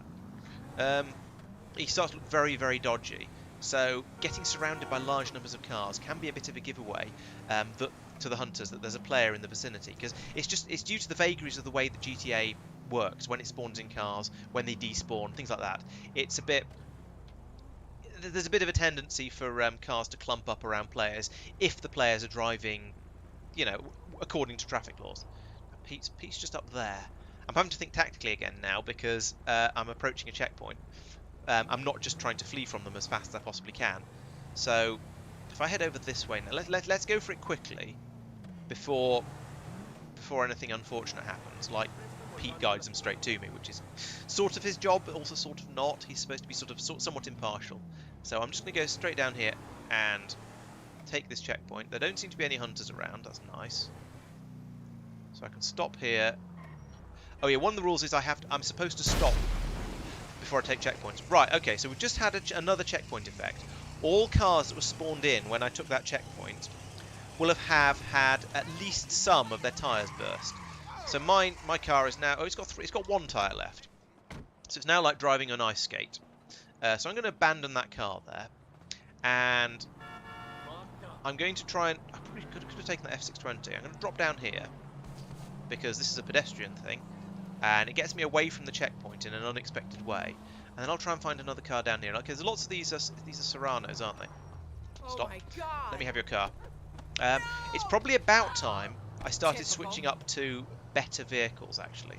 So if I see another F620, or if I see a good muscle car, I might jump into that because that'll give me a bit of a boost in performance, and the hunters probably won't be ready for it. Okay, so Airport Spaghetti is quite an easy one to take because there's lots of roads that go up to it, and it's just a highway, and it's on the highway. And I'm going against traffic, which is unwise. So let's get out of here, carry on against traffic for a moment, but then turn around here. Oh, the turning circle on this Serrano is awful. Right, let's go this way now.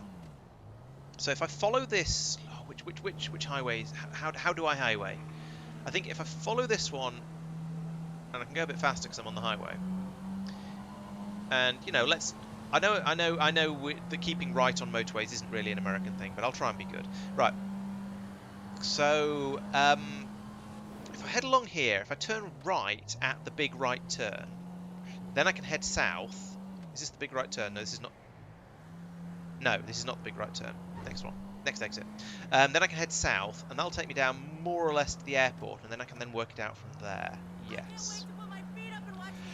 The rules have changed an enormous amount since we started playing Manhunt. We've had a lot of different. Well, yeah, we've had a lot of different rule sets. Basically, we like to keep evolving them because we have ideas. It keeps the game interesting, and every so often you find a problem with the rules. So. And we started off, we originally were playing it in GTA Online as in the race mode. So we set up a custom race that had checkpoints scattered around the city, and then we'd drive around between them, and we'd use the position in the race indicator to give the hunters a bit of a clue as to where the prey was. There were some problems with that. The biggest one, and that we were reminded of when we tried that mode again earlier today, was that whenever the hunters drive past the prey, they get told they get told they see their position change, so they get very, very suspicious of a car they've just driven past, and that makes it really rather easy for them to spot me. So, but there wasn't really anything better we could do in when we were just playing in standard GTA. So since then, we've started writing mods for GTA through the 5N mod system, and that's allowed us to do much cleverer things, like having cars automatically change colour when hunters get into them, like having checkpoints pop up as they do. It means we don't have wrong way appearing at the top of the screen half the time during a race whenever you're driving away from a checkpoint, just because you've been spotted or because you're in a chase or anything like that. So it makes the game much, much better for our purposes. And so with that extra flexibility, we've implemented lots and lots of different rules. So we've had a mode where there's a circle that sort of drifts around at random, but whenever it touches, whenever it touches the prey, it bounces off them, so they're always inside it. We've had a mode that's the same as that, but the circle doesn't move. The circle stays still, and then when the prey touches it, it jumps again, so the prey is always inside it. We've had a mode where there's a blob on the map that follows 400 meters behind the prey, so that it shows roughly where the prey was a little while ago, and the faster the prey goes, the more recent the knowledge is, if you like. And we've tried various different things like this. That wasn't meant to happen. And lots of things to keep the game interesting, to keep it varied, and to allow us to have lots of different things. One of the best ones we've done is what we call rainbow mode, and that has all of the cars that spawn in, or rather, whenever any AI car spawns in, it spawns in the colour of the closest player. It's not quite how it works, but it's close enough. So if a car spawns in near me, it's blue. If it's near Tristan, it appears in purple. If it's near Mike, it's in orange, and so on. And so that means that then the hunters are trying to track me down by looking for the blue or possibly bright pink sometimes, because it makes it a bit more obvious. The blue or bright pink cars, because that tells them that they're near me. And then once they've found the area that way, they then go back to looking for cars that are driving in a suspicious way. And again, I can then try and blend in with my own cars by driving a car in my own colour, or I can steal a car that's in a hunter colour, and then try and make them think that I'm probably not me, because it's just another car and they're seeing hundreds of them in their colour around because it's their colour. The problem with that is if that hunter then drives off and a different hunter sees me, it's really, really obvious because they see the one orange car in a sea of pink and maybe green cars. It sticks out like a sore thumb. So there's a sort of a bit of a gamble there as to what's the best thing to take. Right, so you might have noticed on the mini map in the bottom left now, the checkpoint thing is no longer a number; it's now a checkered flag, and that's because this is the 5th and yikes, that was Mike. I mean, he cut me up on the junction there. I was driving perfectly legally, so he didn't get suspicious of me. What's that? That's an oracle, isn't it? I could take an oracle. I'm not sure I want to, but I could. Yeah, so that means we're on to this is the final checkpoint now. So I just have to take this one and then escape, and I've won. I've just run a red light. That was a mistake, but I just wanted. Oh dear, no, I gave myself away by, as I said, running a red light. That was a fail. And there's Tristan as well. You can tell it's Tristan because it says he's purple and it says lobster on the back. Right, so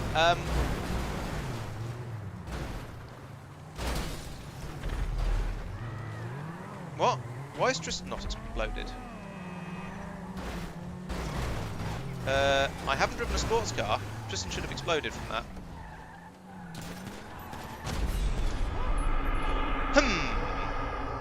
That's weird.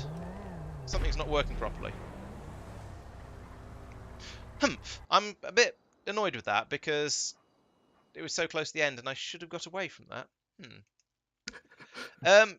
Why didn't your car blow up, Tristan? I hadn't driven a sports car. Apparently you have. I don't know. Admin hacks. That's. Oh, I mean, unless I got back in the MX-5 right at the beginning because I had. Oh, probably got back in the MX-5 because I had to get out to change skin and then got back in it again. Can we change my spawn car to not be a sports car because of this rule causes problems with that? Yeah. At the start, one of the first things you did was get in a sports car. Yeah. Right. There was okay. one where I just got out of a sports car, or was it a supercar? It might be a super, to shoot at you, and then Pete blew up. So we assumed that you pressed the button to kill me. Yes, I did. In the super, I was out standing next to it at the time. Yeah, that one. Yes, I accepted that. That was because you got out of it, so it was okay. Yeah. I mean, I had actually. Once I thought about it properly, I realised you'd got out of the car and I'd seen you were out of the car and I still hit the button anyway because I hadn't put 2 and 2 together. So I shouldn't have blown Pete up then, but... Can Lawrence's starting car be a helicopter? That would be convenient, wouldn't it? Well, it means you can get anywhere on the map pretty quickly, and if we're doing this mode, it won't kill the helicopter person. Yeah. Do you remember ages back when we first did Controller? One of the ideas that we were trying was that the hunter started in the car with the prey, and the prey would, or in the helicopter prey, would stop, kick him out, and then drive off and change. Yes, yeah.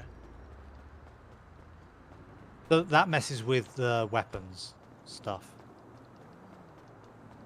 Yeah, at the moment, we can't have me changing after the game starts because then I won't have the weapons. Oh yeah. No, I was more sort of thinking of you could do the same sort of aerial deployment, parachute into the game. Oh, I see. Yeah. Yes. I appreciate I didn't explain any of that. I just thought it and then said something completely different. The problem with that, as far as I see, is that you'd see me. Oh, Mark's disappeared. You'd see me. There's a potential of me being seen falling out of the sky, basically. Yeah. I mean, what we should probably do is have the prey and the hunter start in deliberately different places, and then have it be a minute before the prey gets a checkpoint, and just start everybody without cars. Yeah. Yeah. Yep. So maybe start the prey at shopping centre and start the hunt, and the hunters can start at I don't know. Mirror Park or something. Mirror Park's a little bit too close to shopping centre. Well, yeah, Mirror Park, beach, it's perfect. It's a map. What are you talking about? Yeah, probably be. Yeah, Mirror Park, beach, airport, those sorts of type places, and yeah, that'd work. Yeah, or you go back to the very old thing, have all the hunters spawn in Simeon Docks. And then, rather than having the prey spawn in the same place and drive off, you have the prey spawn in the pit car park and drive off. Yeah. Or spawn all the hunters in Pier Car Park, because that was always our Just traditional about to start. say it has to be Pier Car Park. Yeah. And Yeah, That just means the prey can't spawn at casino then. They're too Yeah. close together. Yeah. shopping centre is probably quite a good one. Oh, the number of times I came around a corner and just after I got out of a chase and found an Ed van coming in the opposite direction. My goodness. I think the number was 2, but that was still felt like a lot. How did everyone feel about the helicopter at that one? Better. Yeah, fine. Yeah. It seemed like the game was quite hard for the hunters because I got further than I had in the previous ones, but it didn't seem like I never saw them, so I think the difficulty was probably about right. Awesome. It was there wasn't the frustration that there was in the previous one. And there were definitely So- quite a lot of chases as well, so you were clearly able to find me. It's just somehow I managed to get away, even when I didn't really expect to be able to. Some Yeah, good chases, it's it's not so much how easily the hunters are. How easy it is for the hunters to find the prey. That needs to be balanced as well, but it's what it's like for the hunters doing that. Because if it's frustrating and It's no easy fun. for them to find that's the worst of both worlds. Yeah. Yeah. 'Cause we've potentially gone from frustrating and hard to find the prey to not frustrating but still hard to find the prey, which is probably what we want. Yes. Yes, and you did find me a few times because there were definitely some chases, so that suggests the balance is about right. Yeah. Awesome. What time is it? 20 past 10, I think. Yeah, it says 20 past 9 on my computer, but I think that's just because of Windows. Yeah, it's 20 past 10. Okay. It's a long day tomorrow, so I'm going to suggest that perhaps we should stop here. Especially a long Seems day for me. reasonable. I even have to be up early as well, which is even worse. Oh. Might have to have a siesta. Okay. So, thanks for watching, everyone, and thanks for the game, everyone who's playing. I hope everybody enjoyed it through whatever medium they saw it through, and you'll be back next week. And well, no, sorry, there'll probably be there'll probably be another stream. Has anyone got the calendar up? When's the next Manhunt The session? stream Monday and Wednesday. Yes, but then Factorio stream on Monday. That'll be Factorio with Space Exploration and Crastorio 2, and there'll be and there'll be a Dyson Sphere GTA program on stream on Wednesday. Next GTA 2 weeks on Sunday. For the next. Sunday, second. 2 weeks on Sunday. Okay, so the next GTA stream is going to be at a slightly odd time. I apologise for that, but you know, real life sometimes takes precedence, and Friday nights are fairly likely to have parties and shenanigans and goodness knows what else happening on them. So it's going to be a Sunday next time, but in about 2 weeks as usual. So thank you for watching. Hope you'll see you then. There's been a Factorio video came out just before we started playing. There'll be another one tomorrow, and hopefully a Dyson Sphere program video on Sunday. So don't forget to catch up on all of those. Thanks for watching. I'll see you in the next one. Bye bye.